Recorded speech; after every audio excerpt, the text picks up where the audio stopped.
Naruto at 8 years. Come on Naruto, Natsumi, we're going to the park. Hey Ka-san, when you train Natsumi, can you train me as well?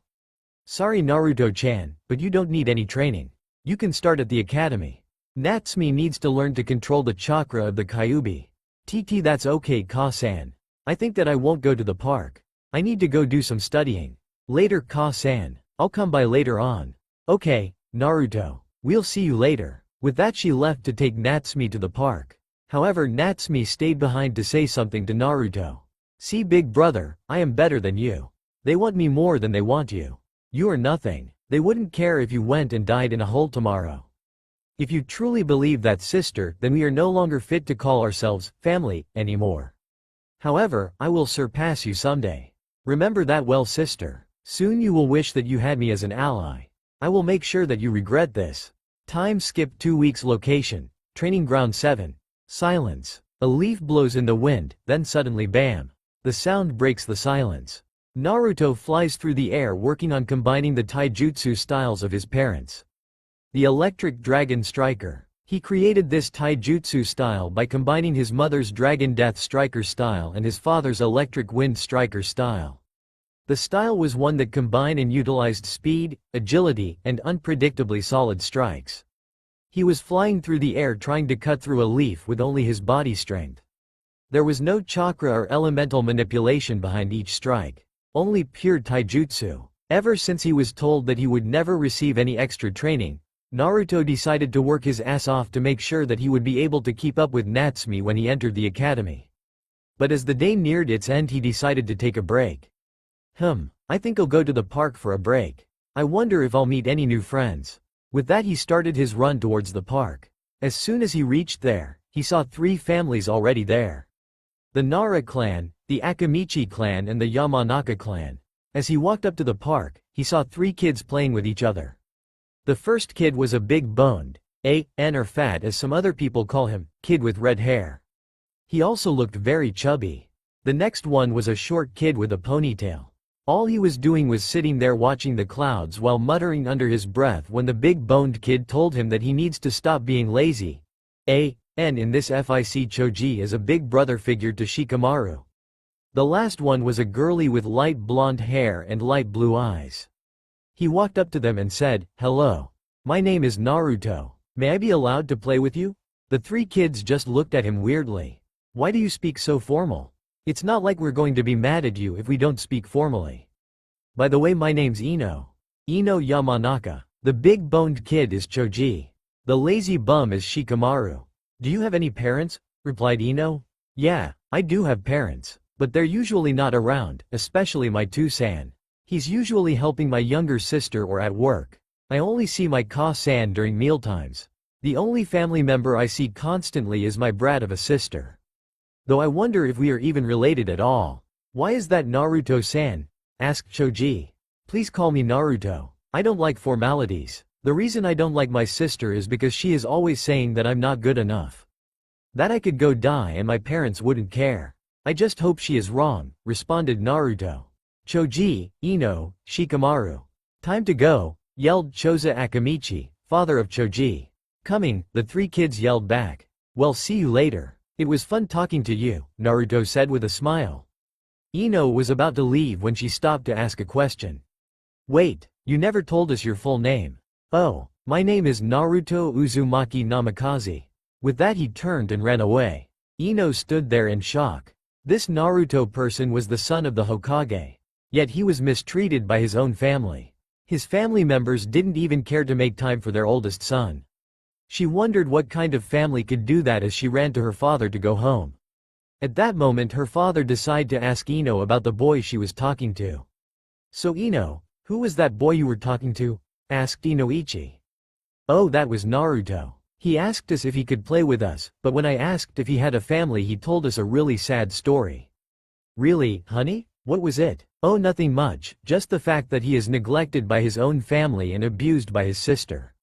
"When I say abused, I mean the fact that she says that he could die the next day, and his parents wouldn't even care." "I see. Did he tell you his last name?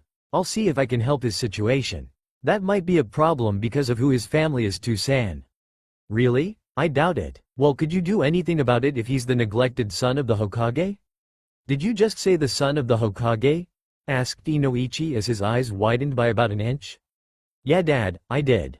He says that he doesn't see the Hokage much because he's either too busy with work or he's spending time with his daughter. But he seemed kind of happy when he said that. I don't think that he likes his family that much. I don't know why he would be happy that they left him alone though. I would think that he's sad that they left him.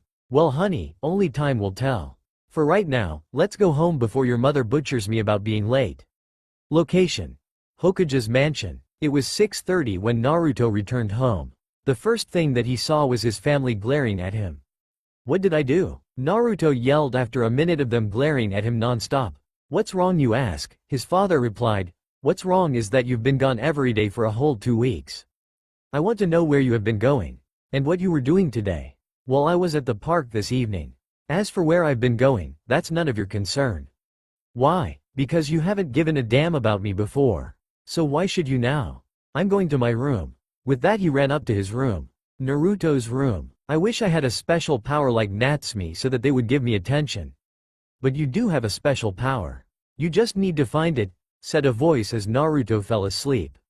It was a dark room in which Naruto appeared. There was a few candles but they did not burn brightly.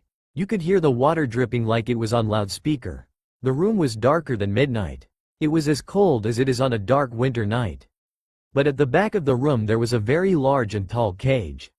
But there was nothing that could be seen in it, until a loud roar started coming from the cage. Roar. Who's there? I am warning you. I can defeat you in this mindscape since I am the master of my mind. Ha ha ha ha ha. You are very funny for a human. You think that you can defeat me just because this is your mind. Well, sorry to burst your bubble, that isn't true. Well then at least show yourself so that I can see who it is that can defeat me in my own mind. For you to be able to do that is a great feat. A truly great feat it is indeed. Very well human, I will grace you with my presence. I am the Jubi, the 10-tailed dragon. Yes, it's true that the 9-tailed beasts are a deviation of me. But what? Then how are you a 10-tailed beast? I thought you were defeated at the beginning of the ninjas. You were defeated by the savior of this world. You were split into 9 separate entities. You were sealed in at the first ninja. Your Jinchuriki was the Rikudo Sennin. Indeed, that all happened in this timeline. What do you mean this timeline? I am from a different dimension in which I had not battled Yami. However, to prevent myself from fighting him, I ripped a hole in the space-time vortex to find an appropriate host for me. Then I found you. You were the perfect host because you would have to endure the hardships of being neglected by your pitiful excuses for parents and being beaten up by that ugly whore you call a sister. However, Yami and Kami in their all-powerful wisdom decided to bestow upon you some very powerful gifts. I can tell you what Yami gave you, but not what Kami gave you. I would tell you, but Kami has forbidden it, unlike Yami. Yami has given you the ability to manifest a sword that will represent your soul. Once you do that, you will be able to do techniques called Kido. In this there are many categories. There are Kido, otherwise known as demon spells. There are Hado, which are destructive spells, and Bakudo, which are defensive spells. Next there are 2 levels to which you can advance to. There is Shikai, which is like a bonding stage and will make you 3 to 4 times more powerful. After this is Bankai. Bankai is so powerful that it will make you 5 to 10 times more powerful than when you are in your Shikai form. Oh, and speak of the devil. Here comes the manifestation of your soul. Well, I'll leave you 2 to chat. Ya nay. As soon as the Jubi said this, he disappeared into thin air. But a dragon-like creature approached. However, this dragon did not look like it had any flesh or bones. In fact, it looked like it was made up of arcs of electricity running up and down its body. Regardless though of the fact that it was not a solid creature, it looked as wise as Kami herself. Hello young warrior. My name is. Can you hear me? Sorry, but could you run that by me again? I wasn't able to catch it. It sounded like Rariki or something. Young warrior, that is indeed my name. I, Rariki, hereby grant you, Naruto, the ability to use my powers so long that your heart stays good and true. But before we finalize the usage of my powers, I have a question. What do you fight for? I don't know what to fight for. I don't have anyone who I even remotely care about. Maybe if I had someone close to me I would fight to protect them. But right now, I don't think I can fight for someone else if I don't care for them. I mean, my sister always berates me on how horrible brother I am. She says that I should give everything I own to her. Well, Naruto, you passed my test, yet you didn't. You passed because you knew what you should fight for. You didn't pass the test because right now, you don't have anything to fight for. Oh, okay. Hey, can I get to know you better? I haven't had an easy time trusting people, but you seem alright. You and Jubi sound alright. Can I get to know you before I decide to trust you? Yes, you can. I would have a hard time trusting people if I had to experience what you went through. Well, I think I am about to wake up because of this pull I am feeling at my feet. Later, Jubi, Rariki, see you later. With that, Naruto disappeared from his mindscape. He woke up to see a sword in his lap and a tattoo of a dragon surrounded by 10 tails on his right shoulder. He grabbed the sword, strapped it to his back and left to go continue his practice on his new style, as well as start on a kenjutsu style. But as soon as he got downstairs, he immediately regretted coming down. His so-called family was waiting downstairs looking at him expectantly. What the heck do you want? I am just going to go out for the day. It's not like you care about what I do. After all, you neglected me and ignored me. You just want me back into your life because you realize how empty your new life is without me in it. Face it, you cast me aside and you aren't getting me back. Besides, I don't want anything to do with the Yondaime Hokage of Konoha. The only Hokage that passed away in the past 20 years that I respect is the Sandaime Hokage. He was probably thinking that you wouldn't neglect me. But you've disregarded his last wish. The one that Jiraiya of the bumbling trio of idiots decided to omit. He said, "Don't you dare disrespect Jiraiya-sensei. He was an honorable person. He would never omit any of the words that Sandaime-sama told him that night," yelled Minato as he defended the honor of his sensei. Well then, To-san. Let's have him tell us. Ask him if he accidentally omitted something that the Sandaime said on his deathbed. Call him now. As soon as Naruto spat out the words, a cloud of smoke appeared. Out of the smoke came the words of a wise sage, not. The great sage Jiraiya of Mount Myoboku arrives. Let all the ladies swoon as he basks in the glory. I am, shouted Jiraiya announcing his arrival until Naruto punched him in the gut. Cut the crap, you old geezer. I want to know if the Sandaime said anything concerning me the night he sealed the Kyuubi into Natsumi, shouted an annoyed Naruto. Well, he said that he wanted you to be the next summoner of the monkeys and also that you shouldn't have been treated any differently than Natsumi is. Why, I told you To-san. I was right. The great bumbling sage Jiraiya did indeed omit a detail from his report of the night that the Sandaime, Naruto yelled grinning when Jiraiya admitted that he didn't include all the details of the Sandaime's wish. Well, I am going to be gone for the rest of the day, like I usually am. Later, you fools. With that he took off out the door leaving a stunned group of adults and an angry sister behind him. As he ran to his training ground, he wondered what kind of kenjutsu style he would be using. However, when he got to training ground 7, he was shocked. Standing before him was Choji, Ino, and Shikamaru. It seems that he left a bigger impression than he thought. Hey guys, what are you doing here? We could ask you the same thing, Naruto. Why would you come out to a training ground and do shinobi stuff while other kids your age just goof around and play fake ninja games? Asked Ino's father. Well, I do this to get stronger than my sister. I want to prove to my parents that I can be a someone too. I want to show them that I am good enough to be worthy of their attention. I hope that someday I will be able to step out of the shadow of my parents and sister. This last statement left everyone confused. What did your sister do that makes her better than you, Naruto? Inquired Choji. Well, she only is the container of the Kyuubi, the 9-tailed demon fox. Of course the fame of being a savior got to her head. She no longer is kind. She is always mean, but I don't care, so long as I am able to surpass her and my parents, responded Naruto with a face-splitting grin. Well, how you do plan on doing that without any help? We could help you, Naruto, responded Choza. Thank you for offering to help, but I already got some helpers in line. I am just waiting for them to arrive in Konoha. Now could you leave please? I really must start my taijutsu practice. But if you want to watch, just step off to the side. When he said that, everyone stepped off to the side. It seemed that they were interested in what a kid of age 8 could do. Suddenly Naruto started jumping off trees while at the same time punching the trees, which caused the leaves on the tree to fall towards the ground. But the leaves never reached the ground because Naruto would always cut the leaf into two with his godly taijutsu skills. As soon as he landed though, he took out his sword and just did what felt right to him. Suddenly, after what seemed like only 5 minutes, but was actually 6 hours, he finished his taijutsu, kenjutsu practice and noticed the crowd watching his practice. Ino, Choji, and Shikamaru were wide-eyed while Inoichi, Choza, and Shikaku had fainted. Well Naruto, it seems that you will indeed catch up to your sister with the way you are practicing. We have to go home as it is getting late. Goodbye Naruto. Bye Shikaku-san. I hope to see you at the academy sometime. After all it starts next week. I have to get home. Well see you later, replied Naruto before he ran home. But as soon as he got home, he got a huge surprise. Sitting there, waiting for him was his sister.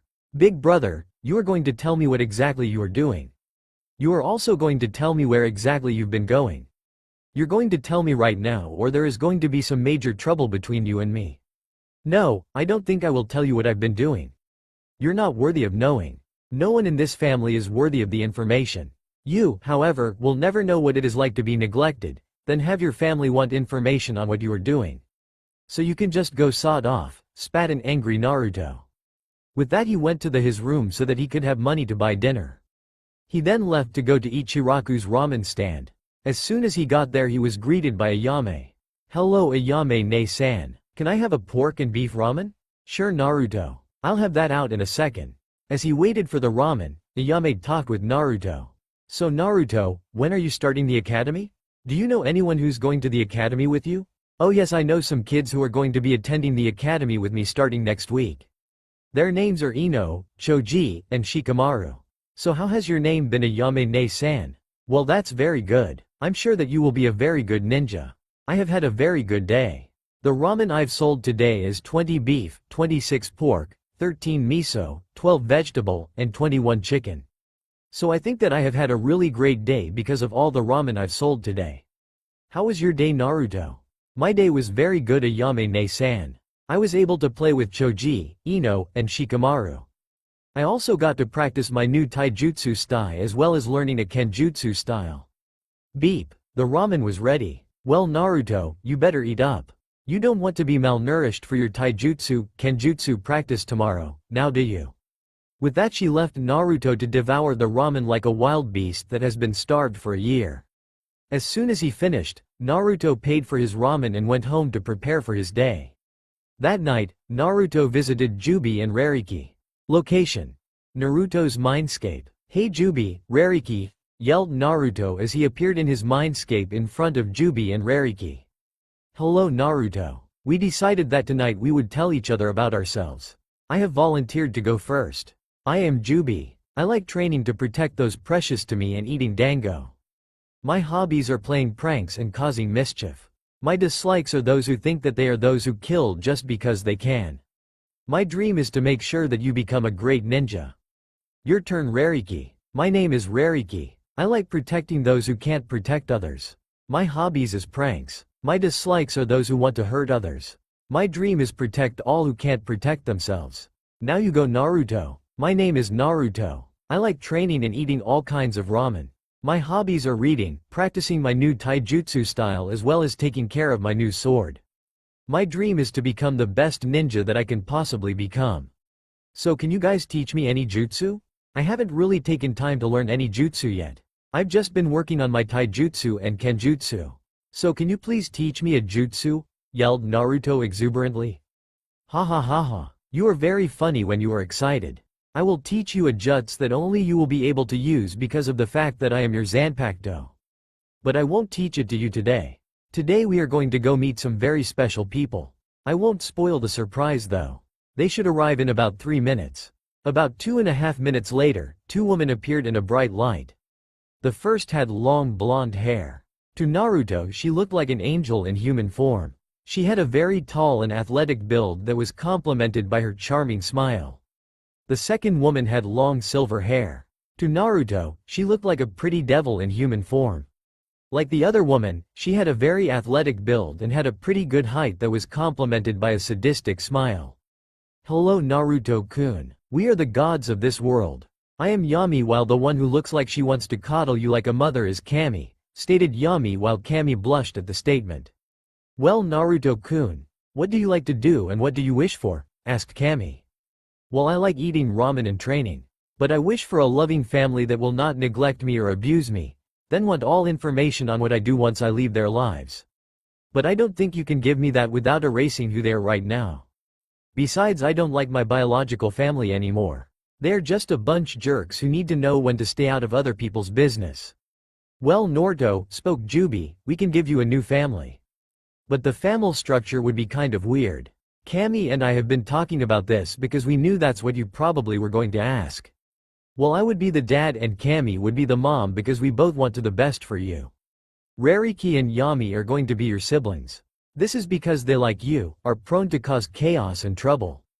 Happy beginning of Naruto's family. As soon as he said that, Naruto ran to Kami and cried into her arms while saying, "Thank you," over and over again. Well, Naruto, I think it's time for you to wake up. You'll have to train today. Time skip. Next week, first day of academy. As Naruto entered the academy, he saw the two people he did not want to meet. Natsume and Sasuke were arguing who was better at ninjutsu. I am better since I know how to do 5 fire-style jutsu, Natsume. No, you aren't. True, you know more jutsus than I do, but mine are more destructive jutsu, responded Natsume with an arrogant smirk. Well, I bet I could beat either of you in a pure taijutsu match at any time, came an unknown voice from behind them. They turned around to see Naruto standing there with a smirk gracing his features. Oh really, big brother? Why is that? You've never had any training in any of the ninja fields. I know because Tu-san and Ka-san only spend time with you during mealtimes, yelled Natsume in anger. True, I didn't practice at all with Ka-san or Tu-san. But that doesn't mean that I never practiced. I worked on taijutsu on my own. After all, who did I have to come to get help? You didn't have anyone to help you because you were a lost cause, you idiot. I wonder why your parents are even letting you come to the academy. You would only embarrass your family, you loser, said Sasuke with a smirk. We'll see, I had best be going. I need to say hello to someone. With that he crossed the classroom to say hello to Choji, Ino, and Shikamaru. But before he could say anything to them, an instructor came in and told them to take their seats. As soon as he was in his seat, the teacher began speaking. Okay, everyone listen up. My name is Iruka Sensei and I will be teaching for the next 4 years until you become ninja. Let's begin. Iruka looked around at all of his graduating students. He saw Naruto in the corner sleeping with Shikamaru while Choji chomped away at his chips. Their teamwork together was impeccable. There was Sasuke and Natsume with their egotistical and arrogant attitudes. There was Kiba who always tried to impress the girls, but when it came time to work, he could defeat almost anyone in taijutsu. Then there was Hinata and Ino. They probably were the best kunoichi that has come out of the academy save Natsume. Then there was Shino and his quiet, yet wise ways. Well, started Iruka, I congratulate you all on becoming ninja of Konoha. But don't forget you are only genin. The teams this year have been chosen based on the teamwork you have displayed during your time in the academy. Team 7 will be Uzumaki Namikaze Natsume, Uchiha Sasuke, and Inuzuka Kiba led by Hitaki Kakashi. Iruka waited for a reaction, but there wasn't any other than Kiba smirking. Akamaru just barked, so Iruka continued. Team 8 will be Hyuga Hinata, Yamanaka Ino, and Aburum Shino led by Yuhi Kurenai. Ino and Hinata cheered and high-fived each other. Shino merely nodded in their direction.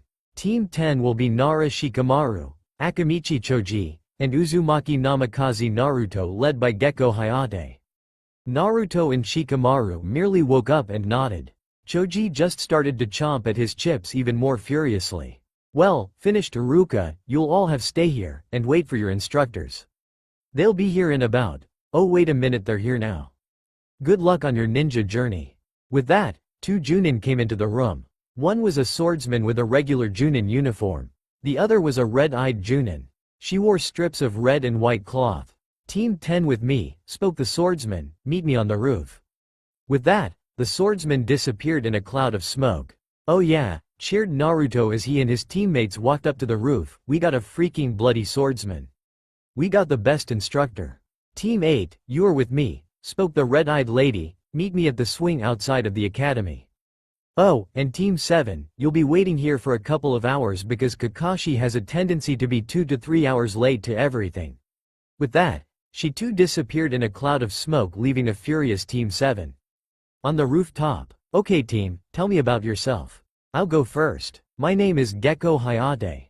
My likes are my girlfriend Azuki Yuago and sushi. My hobbies are perfecting my sword skills. My dislikes are when people diss sword fighting and when my sword gets messed up. Okay you lazy bum, it's your turn. Troublesome. My name is Nara Shikamaru. I like doing nothing. My hobbies are staring at clouds. My dislikes are doing work. Go Choji while I take a nap. Munch. Munch. My name is Akamichi Choji. I like protecting my friends and attempting to out-eat Naruto. My hobbies are eating chips. My dislikes are people who call me fat. Go Naruto. Huh? Oh my turn, right? My name is Uzumaki Namikaze Naruto. I like taking care of my sword and out-eating Choji in food contests. My hobbies are pulling pranks on Natsumi and Sasuke of the arrogant clan. My dislikes are my family, especially my fucking sister. Hayate's eyes widened at this statement. Who could not like their own family? Well, said Hayate after getting over his shock, we have a survival exercise tomorrow morning starting at 6 o'clock in the morning at Training Ground 10. Don't be late or you'll be doing 20 laps around Konoha with Maida Guy as punishment. The fact that they would be running 20 laps around Konoha sent fear into Team Hayate's mind. They all nodded. Naruto went to their team training ground to train, while Choji and Shikamaru went home to rest. Hokage's mansion, 6 o'clock page M. Bam! That was the sound that Naruto made as he marched into the Hokage mansion. Kushina came running out of the family room to see her son marching towards the kitchen. Naruto, what's wrong? Are you upset about your team placement? No. In fact my team will be the best team since the Sannin. It's Natsumi that's making me so mad. I was training in the forest at Training Ground 10, my team training ground, and Natsumi and Sasuke come up to me and start to attacking me while I am executing one of my taijutsu attacks. But when I defeated them, oh yes I defeated both of them on my own. They complained that I only beat them because they weren't using ninjutsu. I want you to warn Natsumi, if she ever tries to pull a stunt like that again, I will kill her, replied Naruto with so much venom in his voice, it scared Kushina out of her wits. Naruto then marched towards the kitchen to get something to eat. Kushina sighed and was about to go back to the family room, when Natsumi came into the house. Ka-san, whined Natsumi, can you punish Naruto? He attacked me and Sasuke while we were training in the forest. We were even on our team training ground. Natsumi, breathed Kushina slowly, are you telling the truth? Of course, Ka-san, replied Natsumi, why do you ask? I ask because your brother just told me that you attacked him, so who is telling the truth? Did you attack him? Tell me now Natsumi. If you don't, I'll assume that you did it no matter what. Confess and your punishment won't be as bad, yelled Kushina. Okay, Sasuke and I attacked Naruto while he was training on his training ground. But why does that matter? I am the savior of the village. I can do anything that I want, relied an arrogant Natsumi. What? Uzumaki Namikaze Natsumi. You are grounded for a month. Go to your room. I don't want to see you down here for the rest of the night. Yelled a furious Kushina. Next day, 5:45 a.m. Hey Chomper, bum, Naruto called out as he jogged up to Training Ground 10. Hey Ryu, what's up? Asked Choji. Nothing much, I just kicked Natsumi's ass yesterday and my parents didn't punish me for it so it's all good. This sent both Shikamaru and Choji into shock. Naruto's parents not punishing Naruto for beating his sister? That never happened. However, a person appeared in a cloud of smoke interrupted their thoughts. Hello team, said Hayate as the smoke from the body flicker jutsu disappeared. Here is this survival exercise goal. You are to obtain one of 2 bells from me. This means that one of you will be going back to the academy. Begin when I drop my hand. This mission statement scared the team. One of them would be going back to the academy? What was going on? Then, when Hayate dropped his hand, Naruto, Choji, and Shikamaru jumped away into the trees. Hayate looked around and saw he could not find a trace of his students or their chakra. Meanwhile in the trees, Naruto traveled to Choji. Pissed. Choji, forget what Hayate-sensei just told us, we have to work together to get those bells. I mean, how can we, a single genin defeat a trained elite Junin? The answer is that we can't. Let's go tell Shikamaru so that we can formulate a plan to capture Hayate-sensei. Choji nodded in agreement. They then jumped through the trees to find Shikamaru. They ran into Shikamaru as he was trying to find them. Okay Shikamaru, Naruto said, this the plan. First, Choji and I will drive Hayate-sensei into the shadow of a tree. When he gets there, you use your shadow possession jutsu to capture him. Everyone understand the plan? Everyone nodded, confirming their knowledge and understanding of the plan.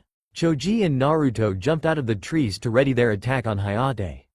Meanwhile Shikamaru got behind Hayate to get ready to use his body possession jutsu. Hayate-sensei, Naruto yelled, we will take those bells from you, no matter what it takes. Dragon Wind Strike. With that, Naruto propelled himself forward in spinning motion while using wind elemental manipulation to give Hayate multiple cuts.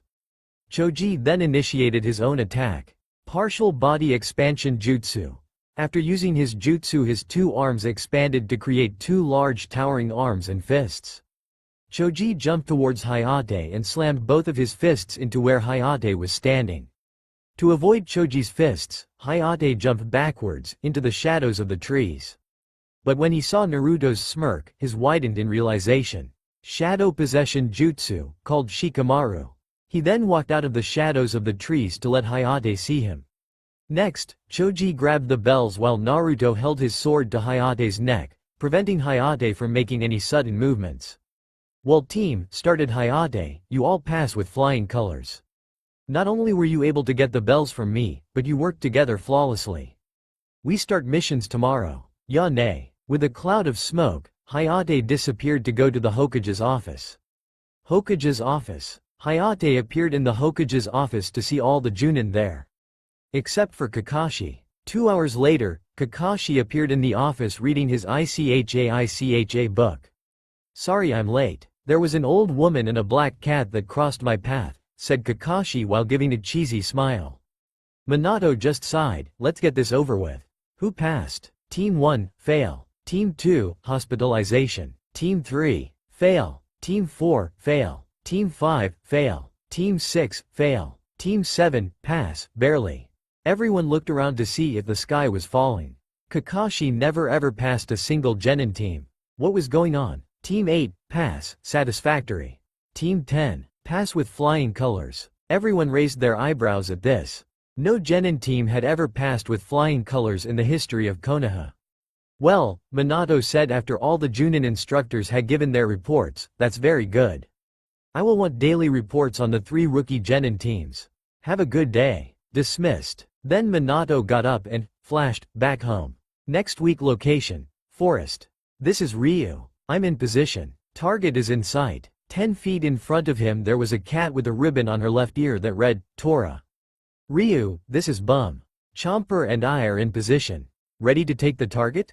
Yes I am. Chomper, get ready. Mission capture Tora is a go. Suddenly Shikamaru used his shadow possession jutsu on the cat. Naruto and Choji then doggy piled on the cat, while at the same time Shikamaru released his jutsu. Hayate-sensei, Naruto spoke into his mic, this is Ryu. Mission captured Tora is accomplished. Okay, meet me at the mission office. Naruto then told Choji and Shikamaru that they needed to report to the mission office. They then started towards the mission office.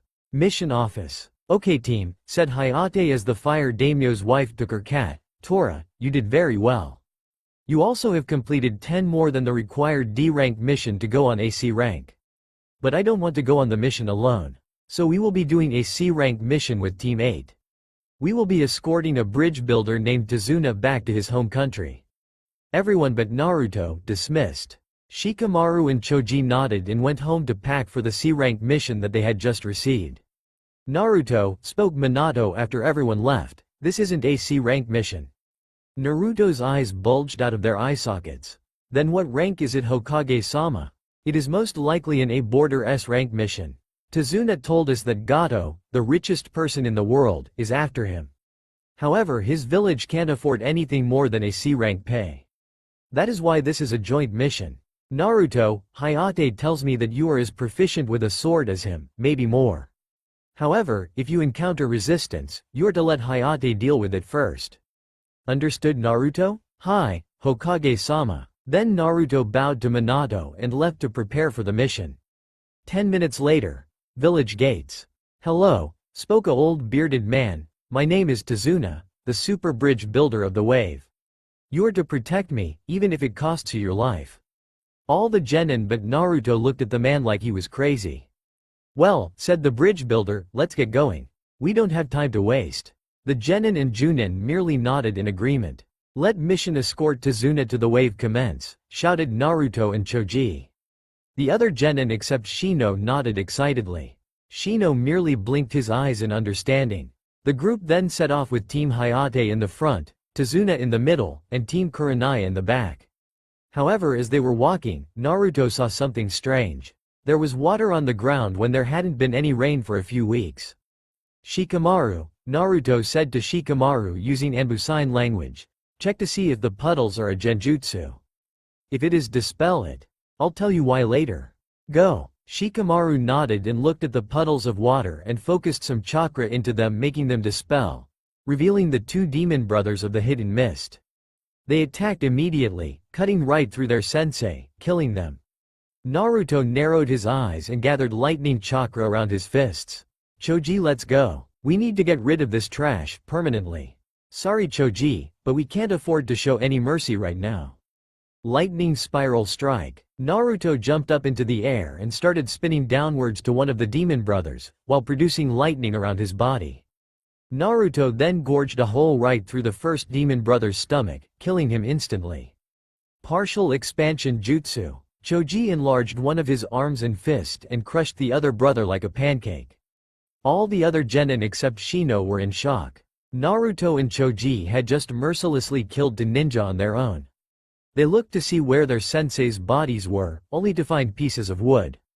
Kurenai and Hayate jumped out of the trees and congratulated Naruto and Choji for not freezing up in battle. Kurenai was about to talk to Tazuna when Hayate shook his head. He looked at the rest of the team before speaking. Everyone, spoke Hayate, getting the attention of all the genin. I will not force you to go this mission if you don't want to. This mission was officially ranked C class. But in reality, it is an A borderline S rank mission. It was ranked C because Tazuna's village can't give us the money for an A rank mission. But we chose my team because Naruto is more proficient in using the sword than I am. His skill can match one of the 7 swordsmen of the hidden mist. So, anyone want to continue with the mission?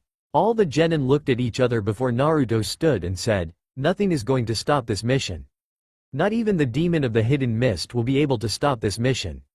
I will go on. Choji? Shikamaru? You with me? They just smiled and nodded. We're with you to the very end. You should know this best of all, Naruto, relied Choji. Then the rest of the genin stood up, indicating that they too wanted to continue on this mission. Hayate smiled and nodded. They then got back into formation and walked forward to the wave. When they reached the water, they got into a rowboat to get to the wave mainland. Soon after the boat started, they all saw a huge bridge. Tazuna-san, why is it that the bridge is so important that Gato is willing to hire missing nin to kill you? Asked Shino. Well, you see, Wave is isolated from the rest of the elemental countries. Because of this, the people of Wave have no way to make a life for themselves or prosper. But if I was to build the bridge, then we would be able to prosper like normal people, replied Tazuna, getting wide eyes from the genin. Pretty soon, they had to start walking towards Wave. However, before they could get all the way there, they ran into 2 figures standing there. One was standing there with his sword resting on his shoulders. The other was a young girl sitting in a tree, sharpening her senbon needles. What do we have here? The Genjutsu mistress of Konoha and the crescent blade of Konoha, said the swordsman. The famed demon of the mist. It's always a pleasure to meet another swordsman, even though you are missing nin. Naruto, get our team and Kurenai's team into any formation. Naruto nodded. He positioned Team Kurenai directly around Tazuna, while his team was in the outside circle. Hayate nodded at Kurenai and charged towards Zabuza. Dodge, block, thrust, jump, slash down, slash upwards, jump back, slash at the feet, kick. These were the motions that Hayate was going through as he fought Zabuza. Kurenai wasn't having a good fight. She was having a hard time getting a lock onto the young girl to use one of her genjutsu. She was running when suddenly she fell down from getting hit at a pressure point with a senbon needle. But as soon as she fell, Naruto rushed to take her place. But before they fought, she asked him a question. "Hello, my name is No Name Haku. Young ninja, why do you fight?" Naruto blinked before responding. "I fight so that I can protect my precious people. The people who care for me, the people who don't just see me as the son of a Hokage or the brother of a savior. The ones who brought me from my darkness are whom I fight for," yelled Naruto as he began his onslaught. He threw 2 smoke bombs to obscure his opponent's view. Then he jumped at the girl and knocked her out cold. He then created a pair of cuffs out of the wind and tied her to the tree. He then watched in horror as he saw Zabuza overpower Hayate and capture him in a prison made of water. He growled, drew his sword and attacked Zabuza with all his hatred. "Zabuza, let my sensei go. Strike of the heavenly dragon." He swung his sword in a sideways arc, releasing a chakra-made attack that looked like a dragon. 1. Zabuza's eyes widened in fear as the attack neared him. He held up his blade to block the attack. Zabuza's blade started to scream when the chakra dragon attack hit his blade. But when Zabuza thought that the attack was almost done, his blade broke in half. Naruto was about to rush in for the final blow when he heard clapping. "Zabuza, Zabuza, Zabuza. I heard that you were the demon of the mist. But you were taken down by a bunch of brats. I expected more of you. You are no longer under my employment. You will die by the hands of all the bandits I brought with me." "Goodbye and die," said Gato as he walked towards Zabuza with a cane. "Kid," said Zabuza, surprising Naruto, "lend me some kunai. I can't fight with a sword now, so I'll just use some kunai. I will take him to hell with me. Also, could you take care of Haku for me? She deserves a better life." Naruto nodded and handed Zabuza 3 kunai. Zabuza just grinned and put one in his mouth, and the other 2 in his hands. Then he ran towards the bandits. Dodge, cut, stab, duck, jump, weave, slash, cross-cut, kick, stab. This was how Zabuza fought through the army of bandits to get through to Gato. When he finally got through to Gato, he jumped on him and stabbed him with all 3 kunai. 2 through the throat, and 1 through the heart. As Zabuza passed, he smiled. "I killed the Bane of the Wave Country." Naruto went and picked up the pieces of Zabuza's sword, walked over to Haku. He released the jutsu that was binding Haku to the tree. He then told her what had happened to him. "So Haku, what will you do now that Zabuza is dead? Will you become a missing nin? Or will you find a village to join? If you want to join a village, will you consider coming home with me? I would love to work with you as a leaf Nina," asked Naruto. Haku thought for a while before coming to a decision. "I will come home with you. But, can you find a place that I can get Zabuza's sword fixed? It's the only thing that I have of him." Naruto just smiled at her and nodded. "Yes, Haku, I know a place where we can fix the sword. But can I seal it into a scroll for you? It'll make it easier for you to carry." "Alright team," said Hayate as he got out of the water, "let's get to Tazuna's house." "Tazuna, how far is it to your house?" "It's only about a 10-minute walk from here, Ninja Hayate," replied Tazuna as he straightened his back. "Alright, Konoha's teams, Tazuna and Haku, we're moving out. We are heading towards Tazuna's house. When we get there, we will continue your training." "Tazuna's house. Tu-san," yelled a young woman as she ran out of the house. "How are you? Are you safe?" Tazuna merely led at her and replied, "Yes, I am very fine. But it is only due to the combined efforts of the ninja behind me, especially the blonde swordsman. I think he's a better ninja than the Junin sensei." The ninja behind him stepped forward and offered their names. Uzumaki Namikaze Naruto, Nara Shikamaru, Akamichi Choji, Gekko Hayate, Aburum Shino, Hyuga Hinata, Yamanka Ino, Yuhi Kuranai, and Momochi Haku. "Why don't you just give up? I see you act. You always have a smile on your face. You don't know what it's like to truly suffer," came a voice from around the corner. Tazuna yelled, "Inari, come here." Inari walked up to Tazuna and gave him a big hug. However, that blew Naruto's anger. "Give up? You act like you know what suffering is, but in reality you don't. I went through the worst suffering my entire life. For years I have never felt the true love of a parent. My parents just shunned me in favor of my sister. Most of the village doesn't even see me as a person. They just see me as the son of the Hokage and the brother of the savior of their village. So don't you go complaining that I don't know what true suffering is. Hayate-sensei, I'm going out to train. I'll see you in the morning. With that, Naruto walked out of the house and ran into the forest. Hinata and Shino looked surprised that their fellow genin knew this about Naruto. Kurenai-sensei asked a quiet, yet calm Shino, why would Naruto's parents shun him? Who is Naruto? What did his sister do? No one noticed that Haku quietly left while Kurenai was answering her questions. Well, Shino, as you probably know, his name is Uzumaki Namikaze Naruto. He is the brother of the Kyuubi's container. His parents probably neglected him to train him in the ways of the Biju's chakra.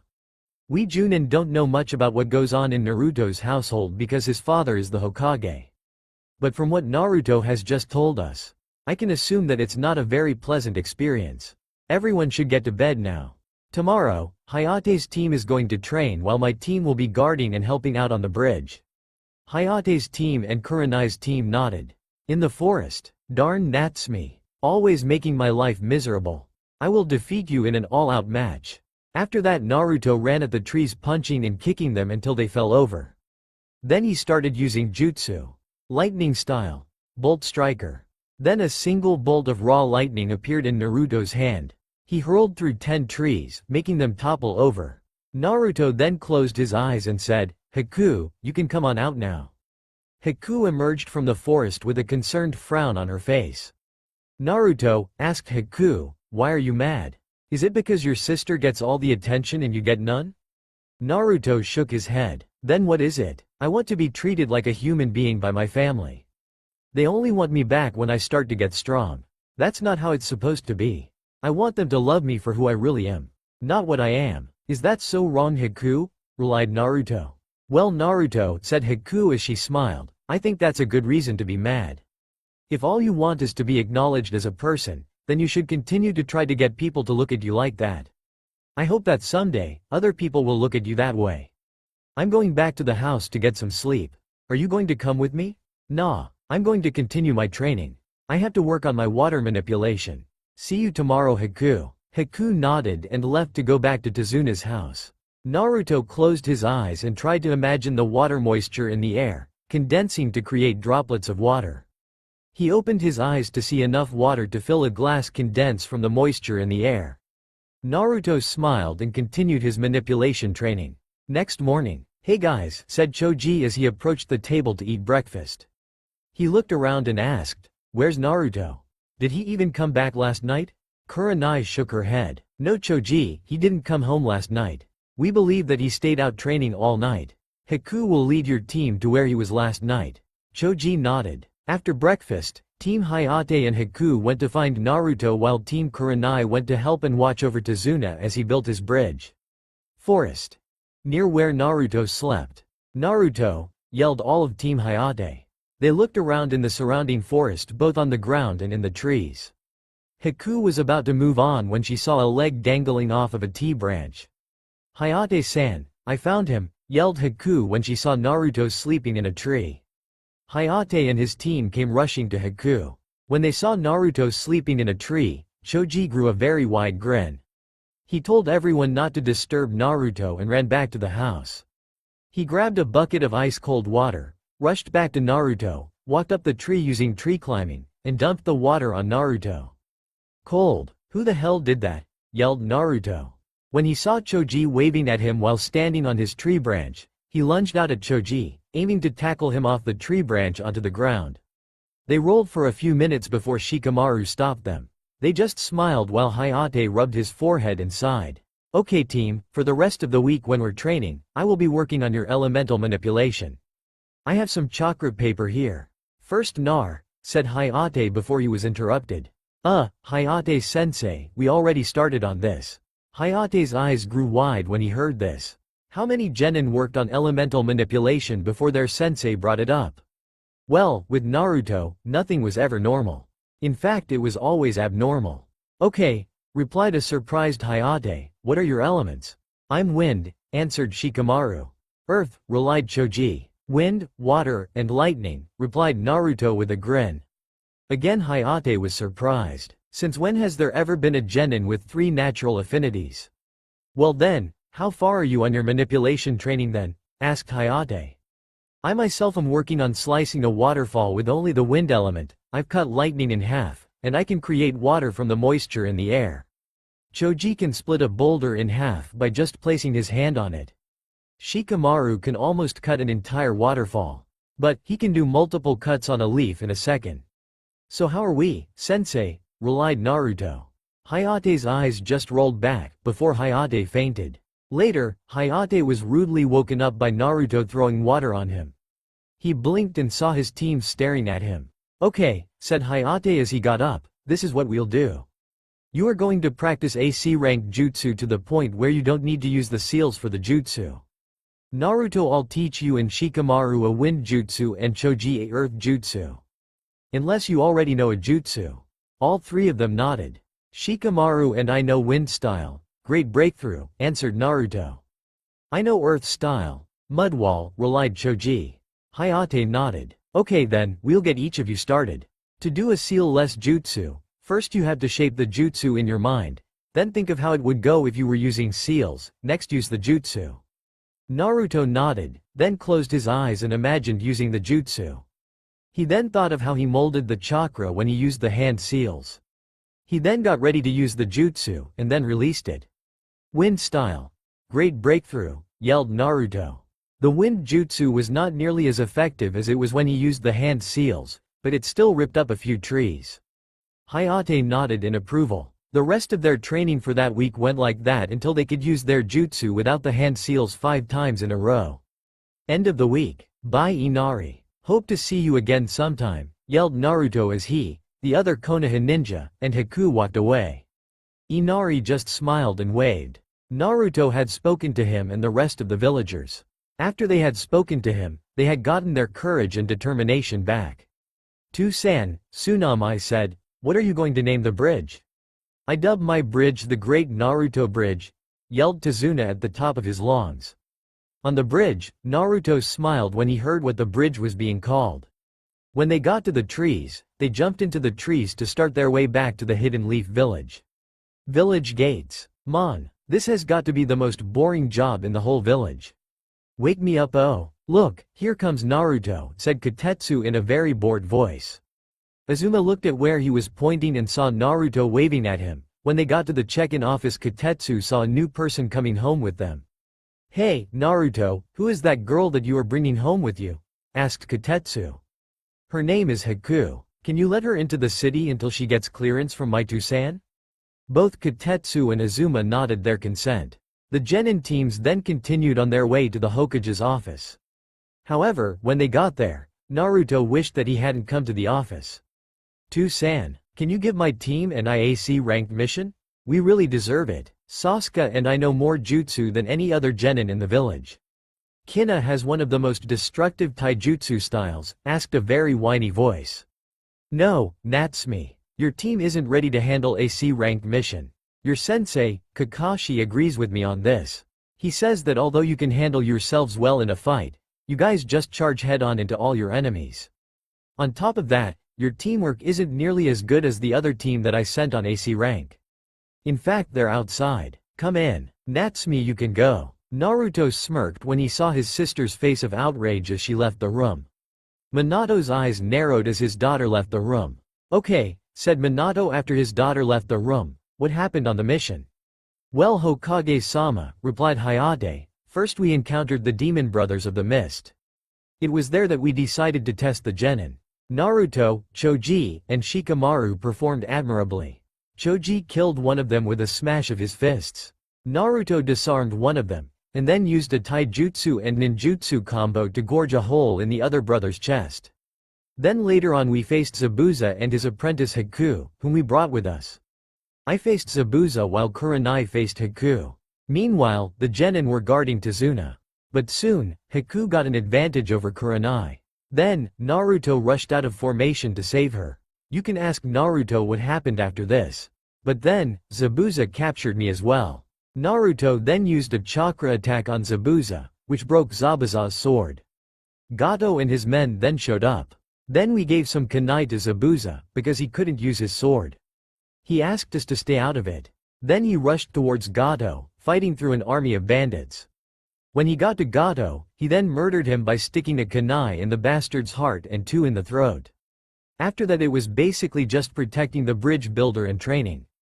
Minato nodded at the explanation and dismissed everyone but Naruto and Haku. So, Naruto, can you explain to me what happened during your fight with Haku? And why did Haku come home with you? Naruto nodded. During my fight I merely threw smoke bombs to obscure her vision. Next, I knocked her out cold. Left her like that for the rest of the time. After Zabuza had defeated Gato, all the bandits ran away.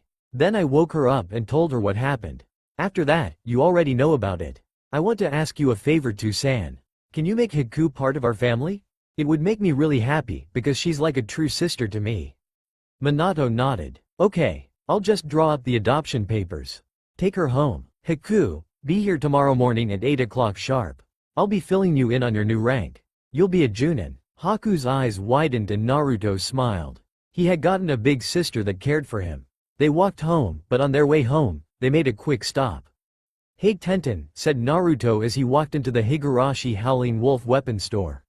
Hey Naruto. Who is your girlfriend? Her name is Haku and she's not my girlfriend. She's my new Nei-chan. Anyways, could you fix a weapon for her? Sure, what is it?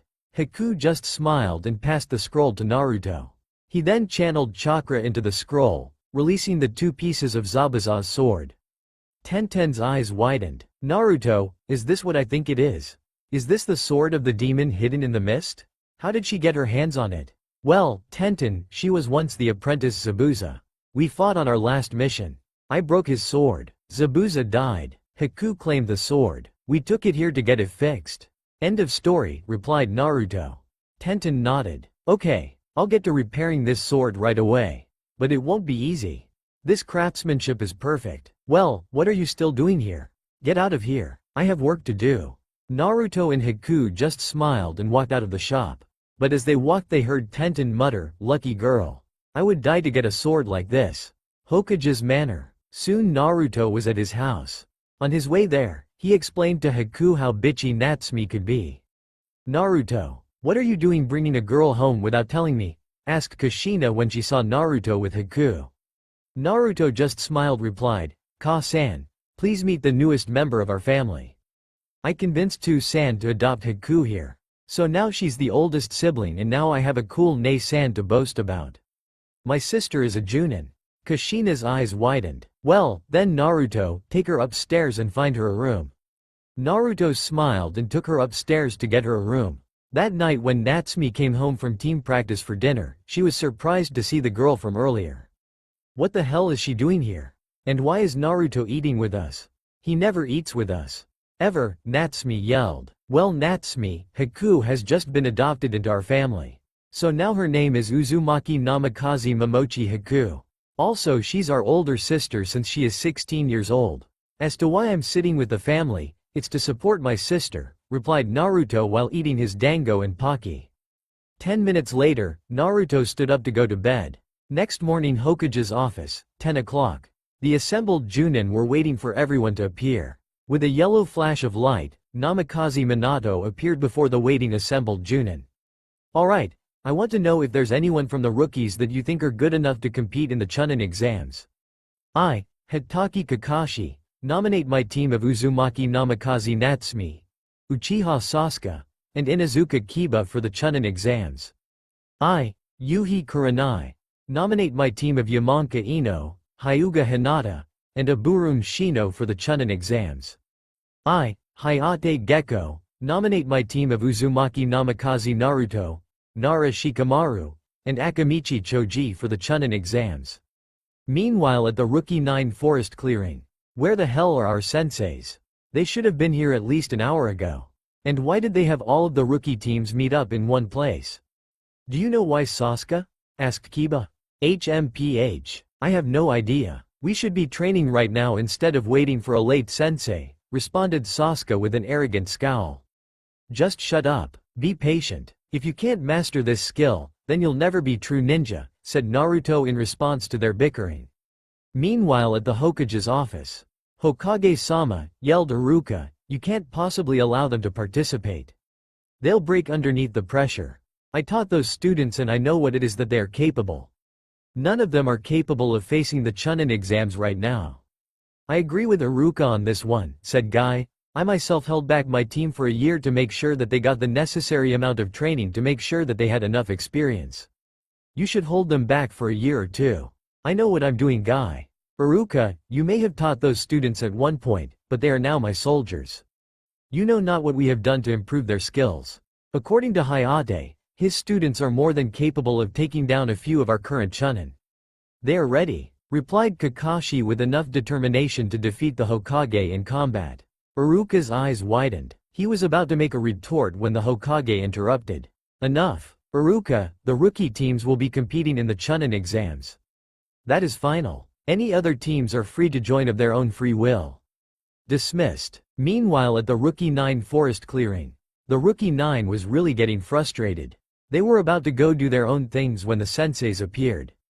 Hayate spoke. Everyone, you all will be competing in the biannual Chunin exams in 3 days. The reasons that we had you all gather here today is to ask one thing of you. Whatever you do, do not engage the Sand Genin in combat. It's rumored that they are sending their crazed Jinchuriki. That is all. With that, the 3 sensei left the Genin to themselves. For the next 3 days, all the Genin trained non-stop. Team Hayate worked on team formation and strategy. Team Kurenai worked on perfecting some of their genjutsu and ninjutsu. Team Kakashi worked on learning new jutsu. Morning of the Chunin exams, Ninja Academy. Alright guys, let's go wild, said Naruto.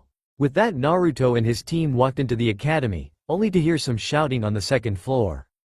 Academy second floor. As Naruto and his team walked into the academy, he heard yelling from the second floor. However, once he got to the second floor, he figured out why. Let us in please, pleaded a girl who looked like a panda with her 2 buns. We're here to take the Chunin exams. Well, relied the guard, you don't look like you are ready for the exams. We took the exams last year and it was extremely hard. I don't think that you are ready to take the exams. Hey jerks, release the genjutsu. This is the second floor, not the third floor, came the arrogant voice of Natsumi and Sasuke. So you saw through the genjutsu that we placed on the sign, spoke the guard with narrowed eyes. Of course we did. After all, I'm the heir to the Uzumaki and Namikaze clans while Sasuke is the last loyal Uchiha. Do you really think that I am as horrible as my pathetic brother? No dear sister, I didn't think that you were as bad as me. In fact, I thought that you were worse than me because I am older than you, spoke Naruto from behind Natsumi. She whipped around to see her brother smirking at her, right then and there, which irked her to the point that if looks could kill she would have killed her brother, right then and there. Just shut up, big brother. I am better than you. I have had extra training with Tu-san and Ka-san. You have no idea what you are dealing with, she replied with an arrogant air to her voice. If you say so, little sister. Come on Choji, Shikamaru, we need to go to the examination room, he relied in a calm yet cold voice. Besides, I want to see Ino. Besides, you need to catch up with Hinata, right Shikamaru, he said to Shikamaru as they walked towards the examination room. Meanwhile, the team that was complaining to the Chunin examiners was talking to Natsumi's team. Hey you, with the arrogant attitude, tell me your name. My name is Hyuga Neji.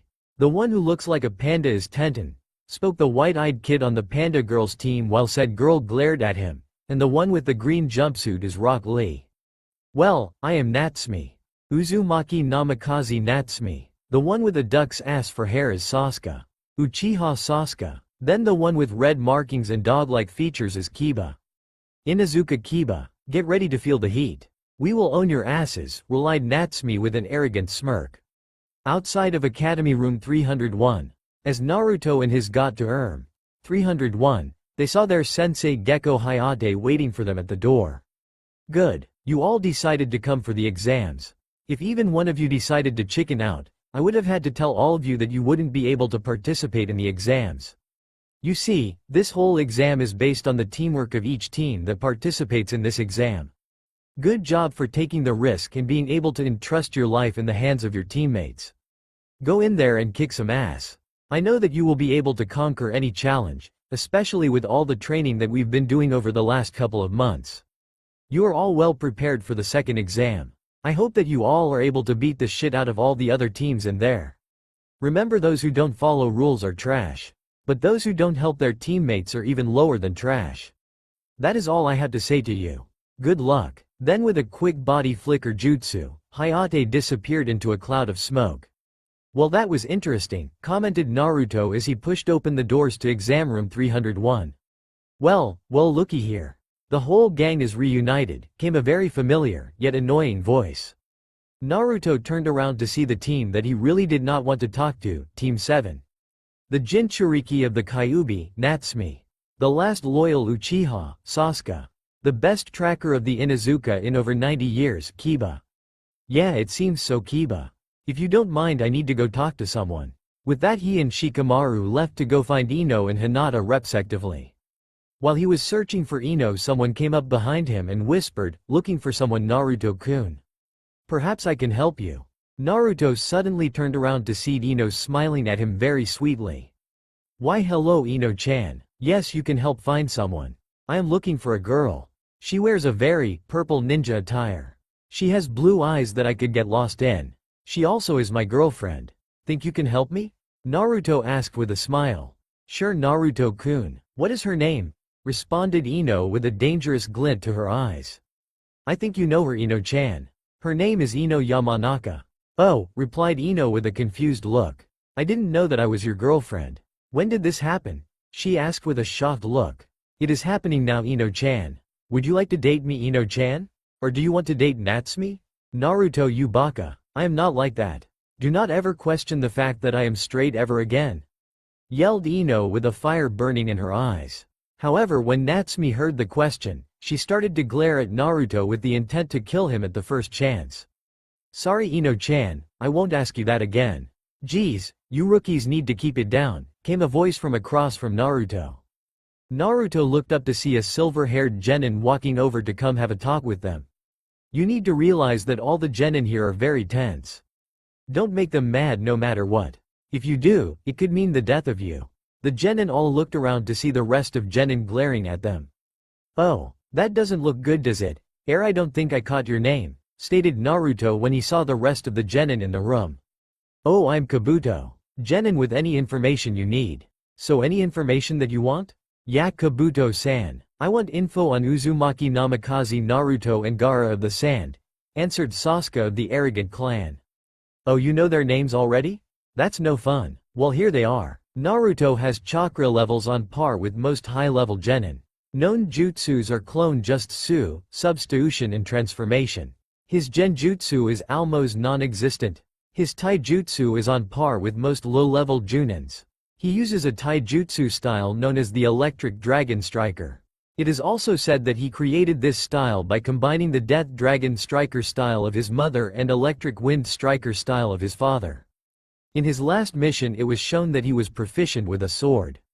He was able to match Zabuza, Demon of the Hidden Mist, in a pure Kenjutsu match and cut right through it.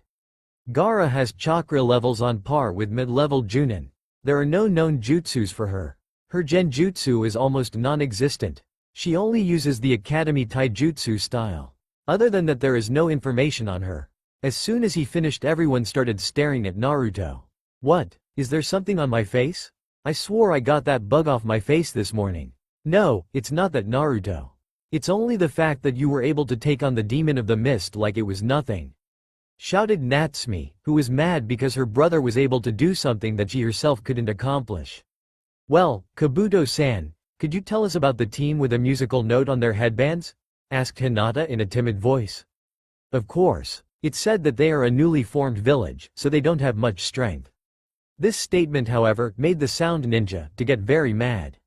They responded to this statement with an attack. The mummy-looking ninja ran towards Kabuto and attacked with his gauntlet arms. Gah! Screamed Kabuto as the sound attack hit him. He was about to retaliate when a cloud of smoke appeared. Everyone, sit down and shut up. My name is Morino Ibiki. I am the proctor for the first exam. The first exam is the terror of the CHUUNIN exams. The first exam is a paper test. There will be 9 questions on the paper test and then one final question later. You start with 27 points. For each question you miss, your team will lose 1 point. Also, if you get caught cheating 5 times, you get kicked out of the exam. You have 1 hour. Now begin your tests. With that, everyone started writing furiously on their tests. Shikamaru finished his test within 10 minutes. In the next 20 minutes, he used his shadow possession jutsu to copy down the answers onto their answer sheets. 31, 8, 25, 42, and number 61 take your team out. You fail, called one of the examiners. After this, Ino used her mind switch jutsu to take a look at Shikamaru's answer sheet. After this she copied the answers to her own paper test. She then transferred her mind to her teammate's mind to copy her answers onto her teammate's answer sheets. Time's up. Put down your pencils, shouted Ibiki, time for the 10th question. But before I tell you the 10th question, there are some stipulations. First, if you chose to take the exam and fail, you can never take the Chunin exams ever again. So who wants to give up? Speak up now. All of a sudden almost half of the rest of the examinees got up and quit. 5 minutes had passed and only the Rookie 9 guys team, the Sound team, 3 other Leaf Ninja teams, 1 Sand Ninja team, 1 Grass and 1 Rock Ninja team remained. Okay, started Ibiki, since no one else is going to be leaving, I guess I can start the 10th question. After a few moments of silence he shouted, you all, pass. What, how come we passed? Asked a nameless Sand Kunoichi. You passed because you all took the risk. You see, on missions you may have to choose between completing the mission and saving your comrades. What you choose could mean the destruction of your village or the death of your teammates. This is why you pass. Now if we why, Ibiki replied before being interrupted. Crash. The windows broke as an unknown object flew into the room. Then the object unwrapped itself, while simultaneously throwing kunai at the ceiling, pinning a banner to the ceiling. The banner read, Anko Miritashi, the single proctor of the second exam. Meanwhile a figure stood up, obscured by a smoke bomb that was thrown along with the kunai. When the smoke cleared, Miritashi Anko, the snake mistress, stood there glaring at the ninja. You're early, again Anko, commented Ibiki from behind the banner. Really? What's this Ibiki? You let 33 ninja survive? You getting soft in your old age? Just get the hell out of here Anko. I have stuff to do. Alright. Okay squirts, I'm the proctor of the second exam. Meet me at area 44 in 10 minutes. If you're not there, you're disqualified. Time. Location skip. Area 44. Okay kiddies, welcome to the Forest of Death. Your mission is to successfully travel through the forest. Your team will be given 1 scroll. There are 2 scrolls. There is the Earth and Heaven scroll. Your mission will be to retrieve the other scroll and make it to the tower in the middle of the forest within the 5-day time limit. In addition, you can't open the scrolls. Think of this as a test of trust. We also need you to sign these release forms. That way the Leaf can't be held responsible if any of you happen to die. Does that mean we can kill in this test? Came a question from the crowd. Yes, though it's not advised to do so. If that's all, I'll be seeing you at the tower in the middle of the forest. With that, the Chunin guards gave each of the genin teams a release form to sign. Naruto and his team headed to gate number 7 after handing in all of his team's release forms and receiving a heaven scroll. Alright guys, Naruto said in a very serious tone, we need a secret password. It'll be Bum, Chomper, and Dragon. Both Shikamaru and Choji nodded their assent. When the Chunins opened the gate, they sped through the forest, searching for weak chakra signatures to grab scrolls from. They found a team of weak team of Leaf Genin. They merely leaked some killer intent, which was able to knock them out cold. They found an earth scroll in their belongings and took off. However, not long afterwards, they heard a scream that sounded familiarly like Natsumi. Naruto told Choji and Shikamaru that he would take care of it. With that he took off in the direction of Natsumi's scream. Location change. Natsumi team. Not long after Natsumi and her team had entered the forest, they had been ambushed by a grass ninja. They were able to hold him off for a while until he started to show his true power. But by that time it was too late. When Natsumi found out who he really was, the man started to release killer intent. He was Orochimaru of the Sannin. The amount of killer intent that he was emitting caused Natsumi to freeze up and scream like a baby. However, Kiba saved her by stabbing her with a kunai, releasing the hold the killer intent had on her. She was then forced to fight Orochimaru with Sasuke and Kiba backing her up. She fought him with her whirlpool swords while Orochimaru used his grass cutter sword. But even with her extra training, she couldn't hope to take on Orochimaru and win, although it was just Kenjutsu that was being used. Grr, I can't take on Orochimaru. If I can't beat him, how can I beat Toussaint? Plus, even with Sasuke, Kiba and me fighting together, we can't even injure him a little, were the thoughts racing through Natsume's mind as she fell to the ground. Orochimaru was about to behead her with his grass-cutter sword when another metal blade appeared above Natsume's head. She looked up to see her own brother, the brother she abused, beat up and neglected, save her. Orochimaru's smirk faltered when he saw someone standing in the way of Natsume. "Who are you? I demand to know," shouted Orochimaru when he saw that he wouldn't be able to kill Natsume. "You wish to know who I am? You don't deserve it, but I'll tell you anyway. I am the forgotten son of the Hokage. I am Uzumaki Namikaze Naruto. Nice to meet ya. Let's go wild," replied Naruto as he shifted his sword into attack position. He leapt forward while slashing his sword upwards, which caught Orochimaru off guard. This allowed Naruto to get a grievous injury on Orochimaru before he could do anything. With blood coming out of his stomach at a fast rate, Orochimaru channeled all his chakra into his teeth and neck. His neck extended at a fast rate, and his teeth bit into Sasuke's neck, leaving a cursed seal of heavens. Naruto whipped around, kicked Orochimaru in the stomach, making him run, while Naruto ran towards Natsume, Kiba and Sasuke. He picked up Sasuke and Natsume and jumped through the trees towards his own team. Kiba followed suit. Location skip. With Shikamaru and Choji. "Hey bum? What is it, Choji?" "Don't ask Choji. He's on his way back. He's got Team Kakashi with him. He'll be here soon. I'll be watching clouds if you need me," responded Shikamaru. He was about to lie down, but Naruto appeared out of the trees with an injured Team Kakashi. "Choji, get Kiba and Natsume some food. Also, Shikamaru, heal them with your medical ninjutsu," ordered Naruto as he landed on the ground. "What are you going to do?" asked Choji. "I need to seal off as much of the seal on Sasuke's shoulder as I can. Remember that I am this generation's seal master. Not even Natsume can hold a candle to me in Fuinjutsu. I will be able to do it. Everyone get to work. Choji, if they complain, knock them out cold. I don't want any problems." "Understood. Come on Shika, we have a job to do." With that they got to work. Choji unsealed some of the food from their scrolls and gave it to Kiba and Natsume. Shikamaru got to work on the injuries of Natsume by using his medical ninjutsu. Meanwhile Naruto drew some seals on Sasuke. Uzumaki sealing, partial seal. With that, he slammed his hand onto Sasuke's shoulder. A bunch of Japanese figures appeared. With that Sasuke's eyes opened. Where are we?"